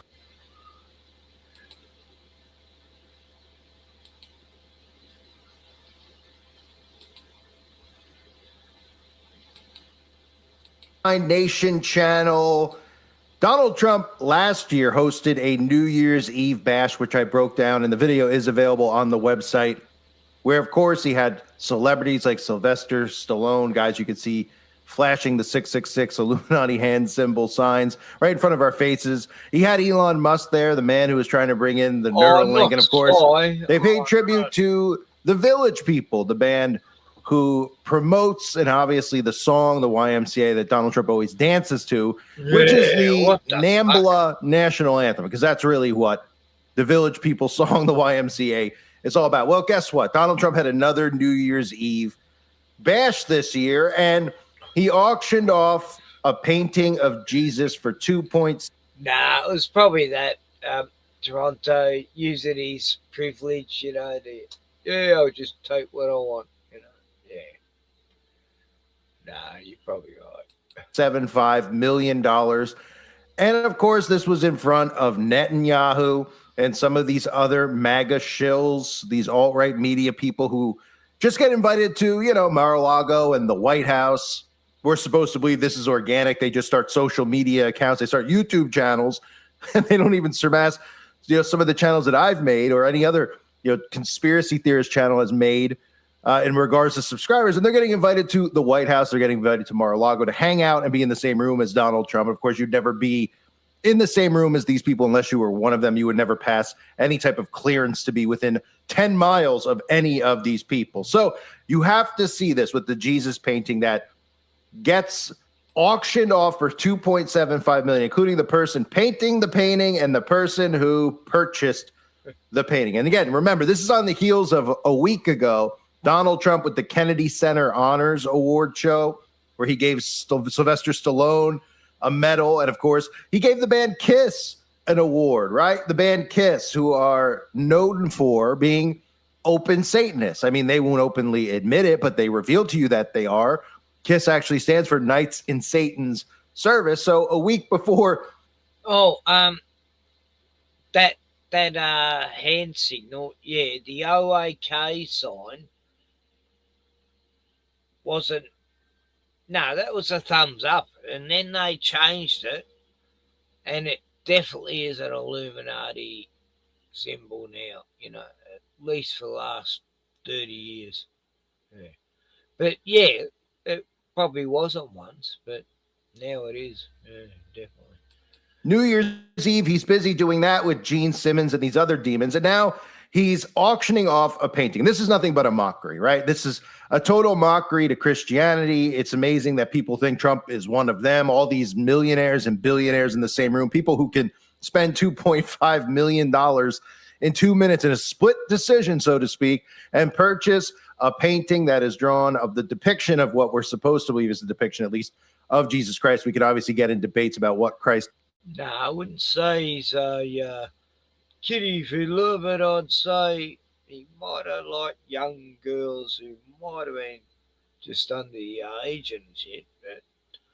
But anyway, he hung around, the worst of the worst. And yeah, they're all part of a club that is degenerate. And nothing surprised me, the Epstein file, it's very sus out. It's all redacted. What? Actually looks like, and we can also get into debates about all of the sacrilegious imagery that we've seen over the years with Trump being depicted with the image of supposedly Jesus Christ. But I want to show you this charade here and how they continue to just mock Christians right in front of Christians' faces. And Christians think this is an honor. Oh, it's a privilege that they're doing this for Jesus. They have, of course, the music, which has become such a modern thing now with Christianity. It's like the churches have turned into concerts. Instead of going to the church and just reading scripture, most of these churches now, people go there and they get a little bit of a lesson from the preacher, and then they just have a concert going, like Hillside or all these other bands and churches that continue to do this. That's the new modern wave of Christianity, which is really a lukewarm church, in my personal opinion, because you see a lot of these people posting these things on their Instagram accounts, posting about going to church. And of course, you look at it and you just go, I don't know what's happening to Christianity. But you could blame it really on the MAGA movement, because this is the connection that we've seen between Jesus Christ and this brainwashing that's being done with patriotism and white nationalism. And I don't know anywhere in the Bible that talks about America. I mean, the only reference I can think of America in the Bible is when Babylon is actually mentioned. But nonetheless, take a look at this charade and keep an eye on the person and his wife specifically, who are the winners who bid $2.5 million on this painting.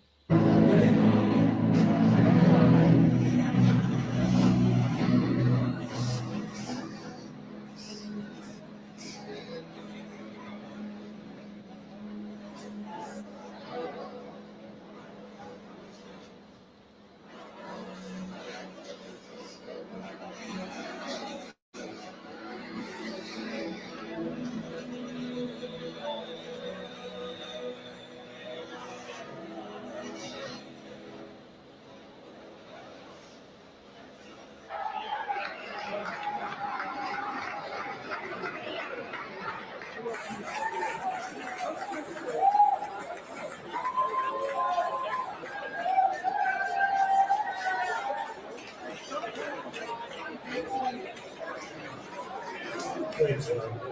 I don't know how you do that. It's 10 minutes. She's down portraits of me in the White House, and they're the best.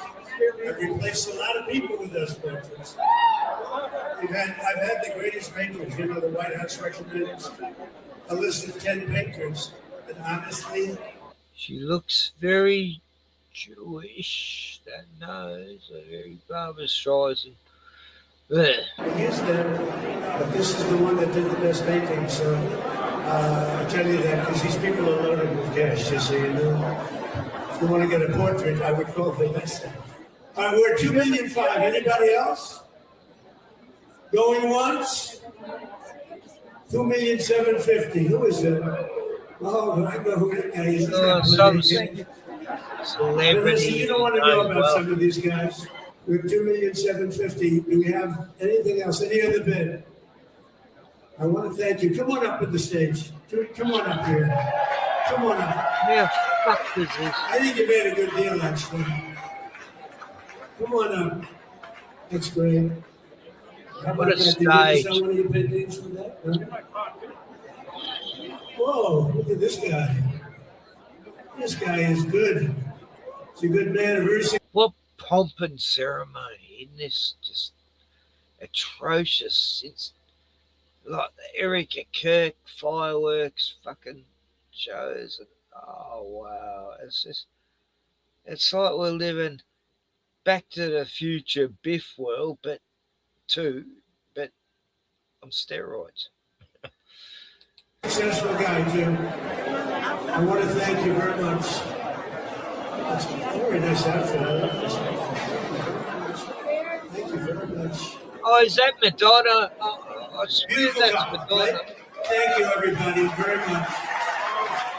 So of course, I mean, this is Trump. He's one of the guys, right? People are just, buying, auctioning off pictures of Jesus Christ for 2.5 million. He pretends to be blue collars. People continue to think that Donald Trump is the working man. He's one of us.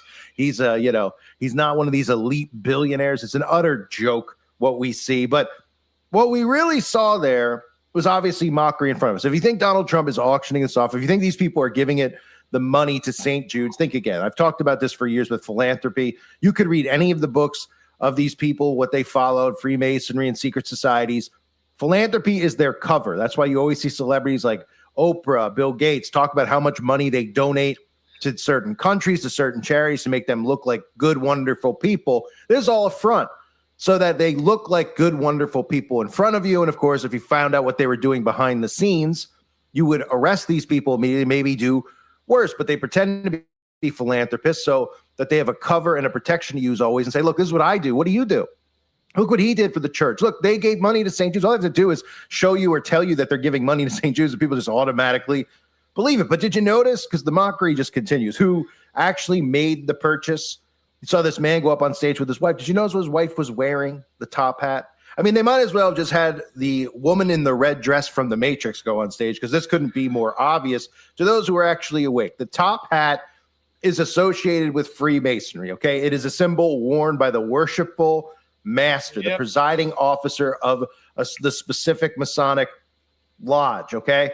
So the worshipful master wears a top hat during meetings as a sign of his authority and his rank. It symbolizes superiority or leadership, and it has been a symbol of Freemasonry since Freemasonry has been established. The Scottish Rite Freemasonic Library has articles talking about the worshipful master's top hat. We've seen Freemasons pose on Freemasonic websites wearing their top hat. You can see that they're the masterful lodge masters. And of course, we remember the ritual done, because this is what always reminds me of Madonna, when Madonna came down the staircase, right, and kissed Christina Aguilera and Britney Spears as part of a ritual of the passing of the guard, so to speak, because Madonna is the high-ranking priestess, or was the high-ranking priestess in the music and entertainment industry for many, many years. And she had to come down that staircase, right? That staircase that's so symbolic to Freemasonry as well. Now, what we should look at here is another thing, because whenever I see stuff like this, I just say to myself, who is this? right? There's just some woman who is at Mar-a-Lago who is drawing this painting in 5 minutes of Jesus Christ. And let's take out of it if you're like, well, that's really impressive. Wow, that's a great painting. Don't think of it in those terms, okay? Let's just look at and think of it in terms of how do you even get hired to be there? How do you even get on? Rolf Harris used to do the same thing. Do all these paintings, you know. Then he went over and met the royal family because they arrested too many kids over here. And then he went on making best mates for Prince Charles and Jimmy Savile and Sutcliffe, Yorkshire Ripper. It's sort of a coincidence, you know. Donald Trump's radar. How are you in and out of the White House? As I'll show you in a moment when we go through some of the stuff on this woman's Instagram account. Her name is Vanessa Horabuena. Okay, she's a speed painter. That's what her occupation is, apparently. And if you go through her Instagram account, you see nothing but a mixture of Donald Trump imagery, white national, you know, the flag, patriots, and Jesus, right? This is the mind control that we're actually seeing. We're seeing since Donald Trump and MAGA started, we've seen this movement where Christians are now completely lumped in with the Republican Party. And if you're not, they don't look at you as a Christian. They don't look at you as a follower of Christ, however you want to word it. They look at you as if you're crazy for the most part. And they think that you're, you know, people come see my videos, they're like, oh, he's a Biden, so he's a Democrat. Like they can't grasp that they're being worked with the hive mind of the left and the right. So you go through her Instagram account, you got all these paintings, right? This is part of the mind control. Same Remember, here. this specific picture, Donald Trump, the entire purpose of the fake assassination was to get this photo of Trump. This is the image. This is the image ingrained in their minds. Both parties here are totally lefty. Oh, you can't win in this country. It's same in America. You know, Biden was, you know, Trump's just as bad as Biden. I mean, Biden wasn't even controlling the country, but, you know, yeah, it's like things have actually gotten worse, you know. Trump's just bombed 7 countries in his last very long term. This is the mind control image of freedom. This year alone, he's bombed 7 countries. Yeah, great. Freedom, we the people, right? Fight. He had to yell. It couldn't have been more staged. So she's got that painting on there. And then you see all the other paintings, right? You got paintings of Jesus. You got paint in between or the depiction of Jesus, what it's supposed to be. And in between, you have pictures of Donald Trump, right? The mixing and the merger of that. And then you go through it and you see pictures of Charlie Kirk, right? Which is another mind control experiment that we're in the middle of. This whole belief that Charlie Kirk was actually assassinated, as I said a million times and I broke down in my videos. And that's my personal belief. You don't have to believe if you don't want to. But let's be clear, everybody out there thinks that what happened was very fishy. At first, they all believed it because they were, you know, you're under a spell, you're watching this, you think it's happening in real time. Then when you step back, you start analyzing the footage, just like with JFK or any of these other things, any other events, 9/11, you start realizing, okay, that's not what they're telling us is not what really happened, right? And then people go down their own paths. Well, to me, it was really clear that he wasn't assassinated. The behavior of Erica Kirk, everything else that we see, and of course, why would they kill one of their own?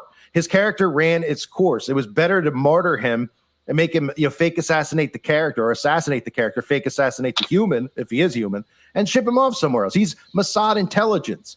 Okay, he was the front of, you know, the alt-right media's Mossad movement, always wearing his yarmulke, always talking about Israel first, Israel before America, right?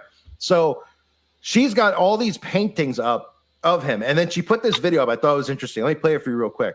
Where you're just like, how is this even a real story? Okay. Just think of it in perspective of Charlie Kirk starts YouTubing and doing a podcast. No one knows who he is until Trump, you know, until after Pizzagate, after all the channels got deleted, right? Like I've talked about, everybody got wiped out and all these people came in and no one ever heard of. Posobiec, him. And then all of a sudden they're at the White House, right? We're just like, wait a minute, these people are at the White House? You know what kind of clearance you have to get into the White House? You think someone like me would even be allowed near the White House? Not that I'm a threat, but then you wouldn't be allowed near these people. Right, so they're all in the White House. So she tells this story where she's like on the news when Charlie Kirk died in Australia, everyone made out they knew all about him on the news. You know, oh yeah, Charlie Kirk was so great. I go, you didn't even know, you fucking idiots. And they all, yeah, Charlie Kirk was his.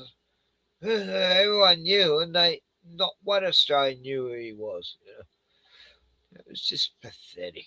I'm at the White House, you know, like what? Like she's just hanging out at the White House, like some woman who paints paintings, fast paintings. And Charlie Kirk's just in Donald Trump's office and he tells her to call. I mean, these stories are so fake and ridiculous and people believe this stuff, but listen to this story. I met Charlie a couple of months ago at the White House. I was delivering a couple of paintings to President Trump, and I look into the cabinet room, and there's Charlie Kirk speaking with President Trump, and President Trump catches my eye, and he says, "Come in." So I'm like overwhelmed. I go into the cabinet room, and he's like, "Do you know Charlie Kirk?" And I'm just like, I lose words. How many of you? He's just a hero to so many of us. President Trump said, "Show him your paintings, show him the videos, fast forward to the end." She did that in 5 minutes. He said, "Charlie, I want Vanessa to go to your events. You guys work together." And we never had a chance to work together. This is not exactly what I had in mind. But I know that God has a plan and a purpose that is beyond any of our understanding. And I keep hearing people say this, and I thought it myself when I saw the news. Those are some big shoes to fill.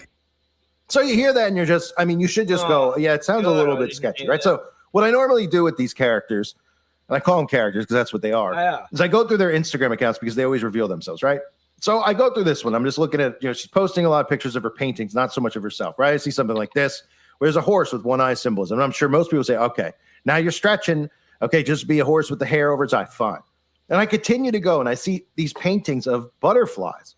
And of course, we all think of monarch butterflies, right? And I goes 1, 2. Okay, there's a bunch of them. And then I even read this post because obviously if you understand mind control, monarch programming, and MK Ultra, then this makes sense to you. And Vanessa posts here, from the start, just as the butterfly, you were born for change, born for transformation. Your life was meant for the stages to one day make sense. Keyword, transformation, right? Transformation, the transformation that's currently happening. The transformation, of course, involved in MK Ultra. These people having alter personalities, right? Being able to be controlled via handlers. And the transformation is a common term that we always hear. I talked about it in a lot of music videos, Rihanna, Lady Gaga, where the black goo is involved, right? We saw the transformation with COVID and people getting nanotechnology, graphene oxide inside of their body. So I thought that was pretty interesting, right? Because you got all these pictures of Jesus, all these pictures of Charlie Kirk, and all these pictures of Trump.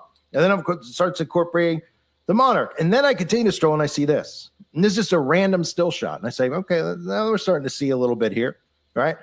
She's a painter. She's taking pictures of her paintings. There's rarely, you know, there's a few pictures of her taking a picture in front of something, whether it's a stand-up of Donald Trump or something else. But look at this. Look at the hand.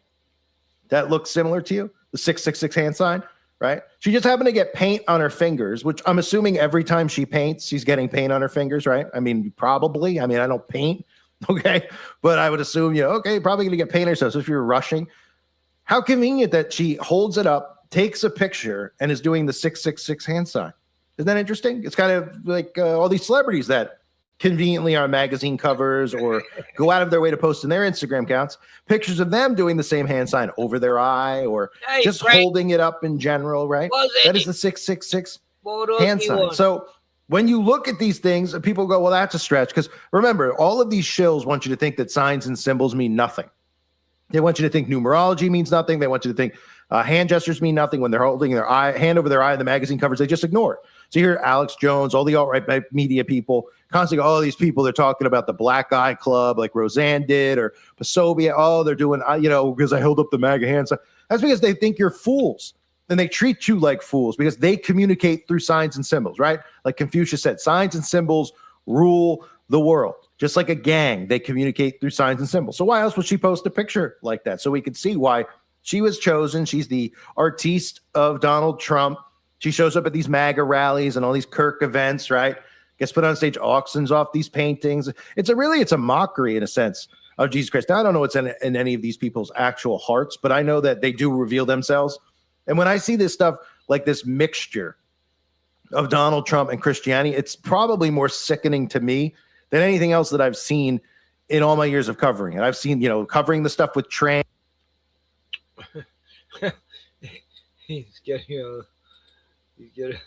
Anyway, that's Russian vids. Well, call for an uprising, but I reckon they're the same person. Bit of conspiracy about that, but God, they sound the same when you play around the sound on the voice. But yeah, Russian vids. Hey, Wazzy, g'day, girl. I'm up late because I don't know.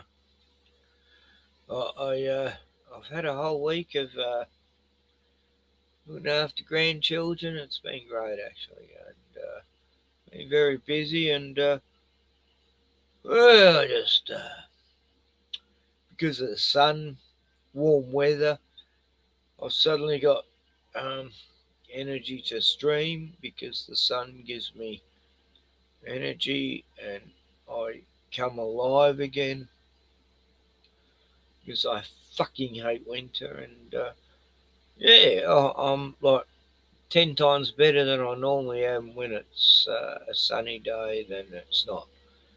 And today we went down the shops and I hang out with all the locals that I know here and down at the cafe. And it was cool. And I'm starting to sort of get to know some of the locals here. It's taken me 5 years, but I'm starting to gel with them and get their humour. And no, it was good. It's good to socialise, isn't it? And I'm always popular when I've got my 2 little grandchildren with me.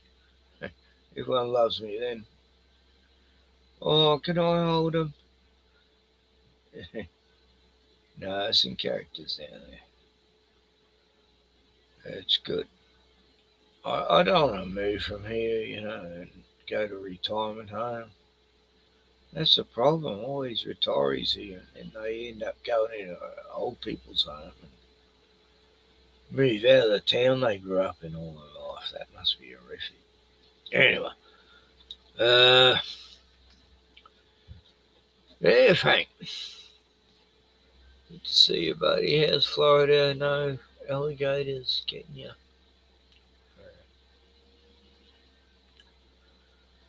No, I'll never go in a retirement home anyway, Frank. That's like, no, I'll go. When they try to take me to a retirement home, I'll get the shotgun out and fucking be a hobo with a shotgun. Anyway, Brenda,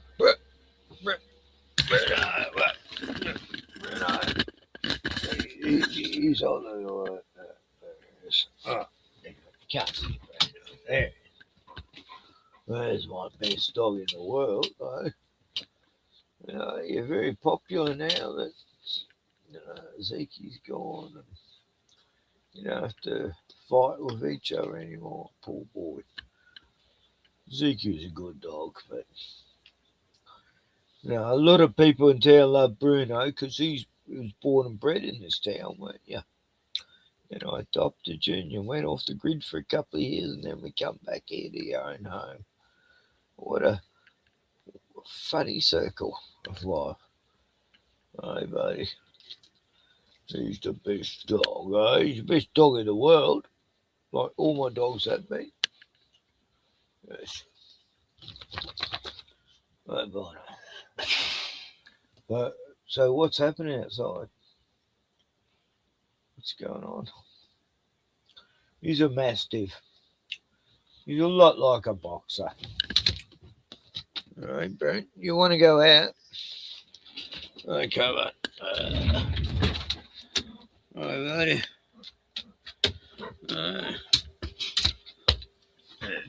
Yeah. Okay. You want a drink? He needs water. Got to have a drink of water. So, bud. There, see you, mate. That's my beautiful best friend. I know. There. He's going to bark at kangaroos, I think. They've been around for ages. Weeks.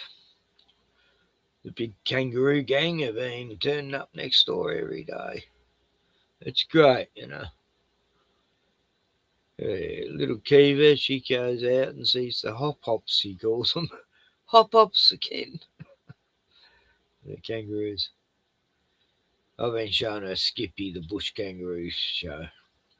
So she doesn't just get to watch American stuff. Yeah, Bruno's drinking away out there. What was the one I was going to show? Someone sent me a link. Toronto, was it? I had the link and it's not there now. Damn. Oh, here we are. Hang on. It's way back. Angels don't fall. Right, okay. Found it.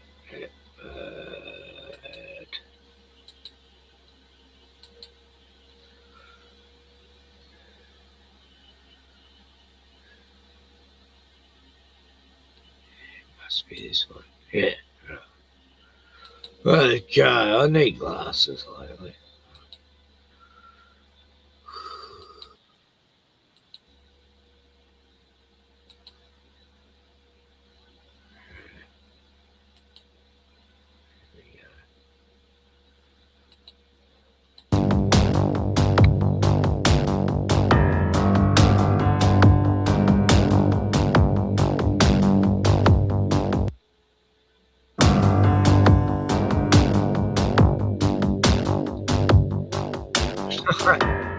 That's a stretch.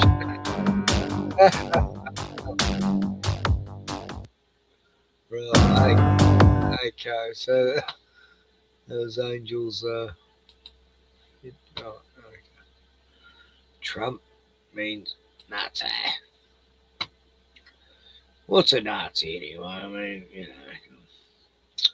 what's history? We've been lied to about World War II and World War I and Vietnam War and Korean War and fucking Saddam and weapons of mass destruction always. They're gonna kill us. We've got to go to these shithole countries and blow the fuck out of them and take their drugs and oil and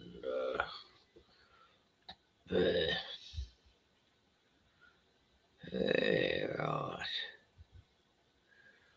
So the TTT, like, is that actually a logo? I don't know. I've never seen a logo, but yeah, I see. Like when you put it together, yeah. I mean, everything about him is so fucking spiritually demonic. There's so much to it, isn't there? He's got a tower of gold, glitter. And reptilians love gold. I don't know what it is. They just love the gold. The royals of I'm sort of probably related to the royal family in England. And I know they love their gold. I've had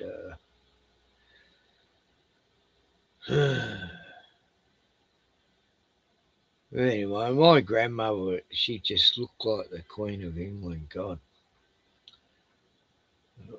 I know they were related, but we were the outcasts of the family because we're too smart, I guess. I don't know.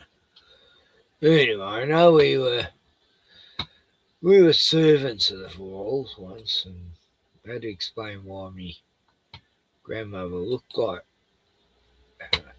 Queen, not Queen Elizabeth, Queen, the one before, Victoria. Yeah, Queen Victoria. But anyway, it wasn't her fault. So, how's Minzy going? I got to check in on Minzy. She's been camping lately, and I just got to make sure she's okay because Minzy's up in Queensland. She's always she's around crocodiles and shit, this poor girl. God, I gotta go soon. Fuck. I'm an idiot. But you only live once, and I mean, I'm getting old, life's short. Like, every day's like could be my last day and shit.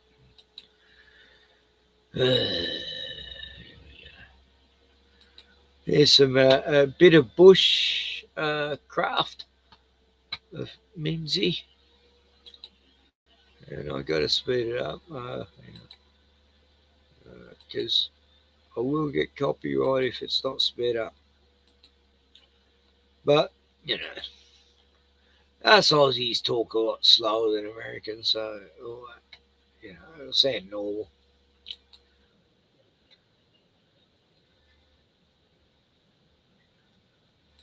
Hello, umbrella of the bush. There we go. There's Minzy.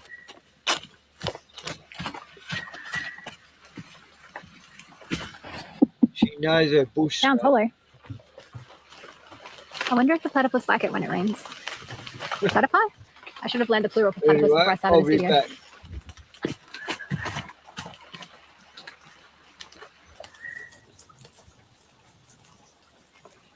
These rocks are so slippery. I can't even walk on them with my boots. There's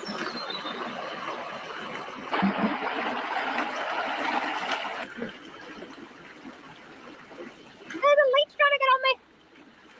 It's like in my shoe. I thought I felt something on me before. Oh my god, I've got 3 leeches on me right now.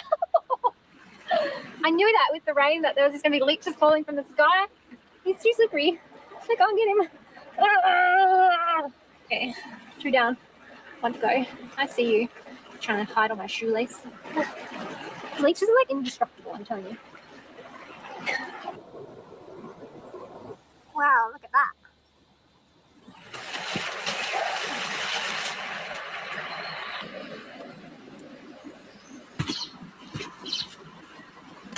I'm going in. I'm going to investigate the inside of this tree for you. What's that? Yeah, I think there's a giant snake inside. That would be so. Oh, that's like a. This tree is already so cool. Look at this. It's a skull. I wonder what that's the skull of. You see his little teeth. Wow. There's a killer python in here who eats possums. Well, it's the inside of a tree, I can tell you that much. Oh, I feel a leech. It was in my mind.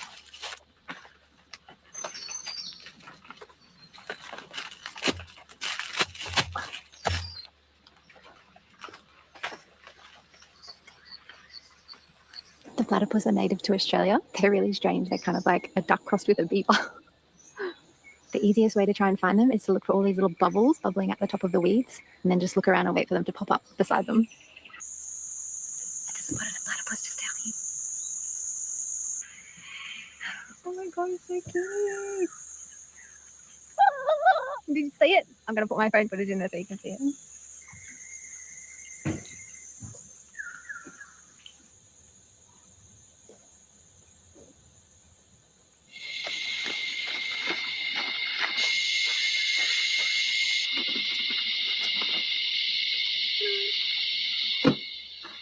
Home sweet home.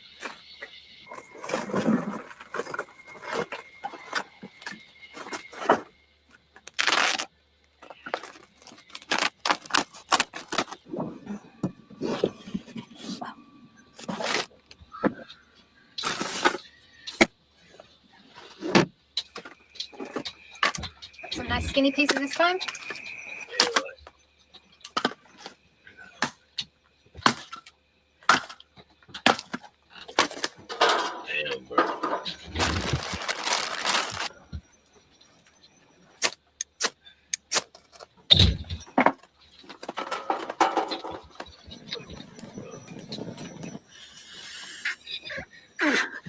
This thing is so hard to blow up. It's harder than it looks, right?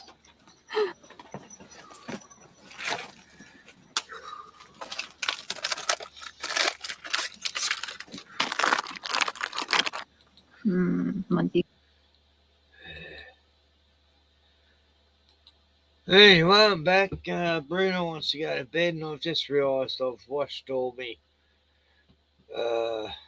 bedding today. And I've got to put the new bedding on, and that's going to be take me 5 minutes. Then Bruno he's been very affectionate. Good night, well, was he? How do I take that down? Oh, right. Good night, buddy. Bruno wants to go to bed. He's very tired. He's getting old. He's getting so old, my poor boy. I love you so much. You've been so good with the kids. Kiva upsets him sometimes. He gets a bit grumbly with her, don't you? When she's only been nice to him, and he's just a bit of a grumpy old bugger. He'd never bite him. He used to do the same with my beagle. He's got all this ice stuff here I've got to clean. So Bruno, what are you getting? It's like conjunctivitis. It's like, why your eyes all snotty every day? It's the chemtrails. Anyway, 12:36. Yeah, it's not too bad. As long as I get 6 hours sleep, I'm all right. And then get 10 hours the next night, and maybe 12. Okay. I gotta go. Bruno's telling me I gotta fucking stop streaming and be responsible. Tomorrow's the last day I spend with my grandchildren because they're going on a big road adventure up the coast on Thursday. And Tiani's going to see her cousin and her niece and nephew, and the cousin Josie's bought this beautiful holiday home up near Eden on the coast, not far from Lee. Like, if I went with Tiani and the kids, I could go visit Lee because he's only like an hour away. So, wow. So, yeah, I've been wanting to visit Lee and his property. Lee, the free man, on his off the grid place. Bruno, didn't I just let you in? Now you want to go out and bark at kangaroos and wake up everyone? No, you can't. Come on. Oh God, I guess I gotta let him out. Shit.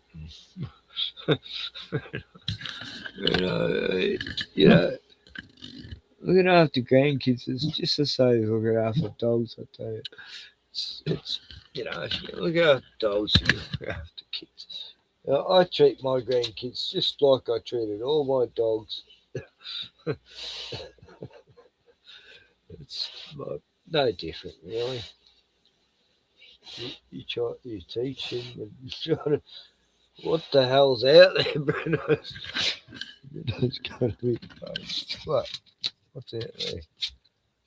He's sniffing that door like there's. Oh shit! He's a bit too anxious. There might be a possum out there or a koala. I don't really want to let him out because it might be an innocent marsupial that he wants to kill.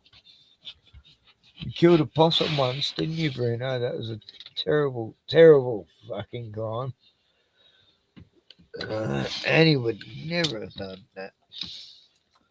But yeah, once Bruno killed a possum and a lorikeet that happened to land in his little sector of the property. You murder, savage beast. No, there's something out there he wants to get. No, not let you out, Bruno. I just want to go out and kill and maim and murder. No, it's not happening. Leave the possum alone. I did hear a possum actually last night. Yeah, so it definitely is a possum. I heard it going. Yeah, that's what it is. I can't hear it, but it's a problem. I mean, it's either that or the kangas. One or two things. And that.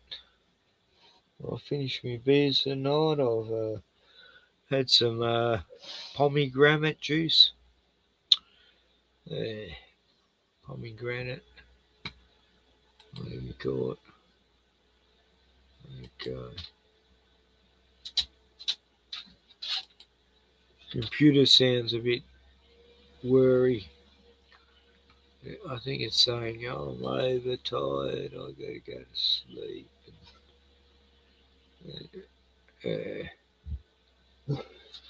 Bruno.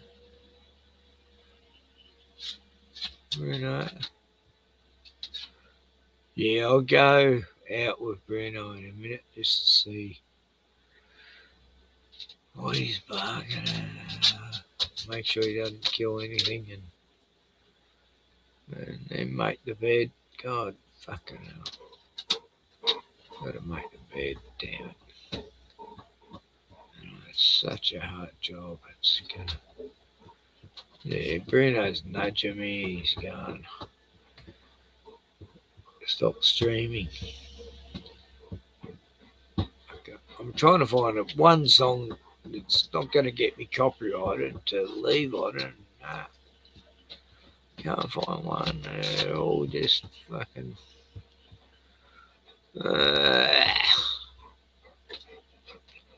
Okay. This is the only one that's come up. You know, everyone knows this song. Anyway, here's RMA, Good Citizen. This. Good night, everyone. Keep up the bomb, keep up the cams, keep up the wall. Keep up the reps, keep up the dance, giving them more. Stay silent, stay violent, stay plugged in and divided. Cool down, let's get rid of the cash. Digital ID and let's turn out the top ash. Mr. Teal, Mr. Anderson, they want us with a black pill on the test before they do it in the movies. Like it ain't real. Billy Gates, he makes a profit off disease. Buys up all the farms that pay is what we eat. Him refines, I got $1 trillion dream. You can go and depopulate the earth. So they killed Charlie and they killed Marley, both the Kennedys and Marilyn. They killed Diana and they killed Jackson. We are the legacy, this is their anthem. Stay silent, stay violent, stay plugged in and divided. Bombs drop from heaven just like hail. Drag your own through the mud, well done Israel. When the altar and a ballot and a barrel shooting me. Cleanse the country, kill the children, Mr. Baby, how do you sleep? This isn't a Hollywood dream. Puppet strings are on the thread. Burn our souls to power the machine. Puppet strings are on the thread. No flesh, no spirit. Puppet strings are on the thread. Are you a wolf in a world full of sheep? Puppet strings around the thread. Black Rock, Starma, Astro Blackstar.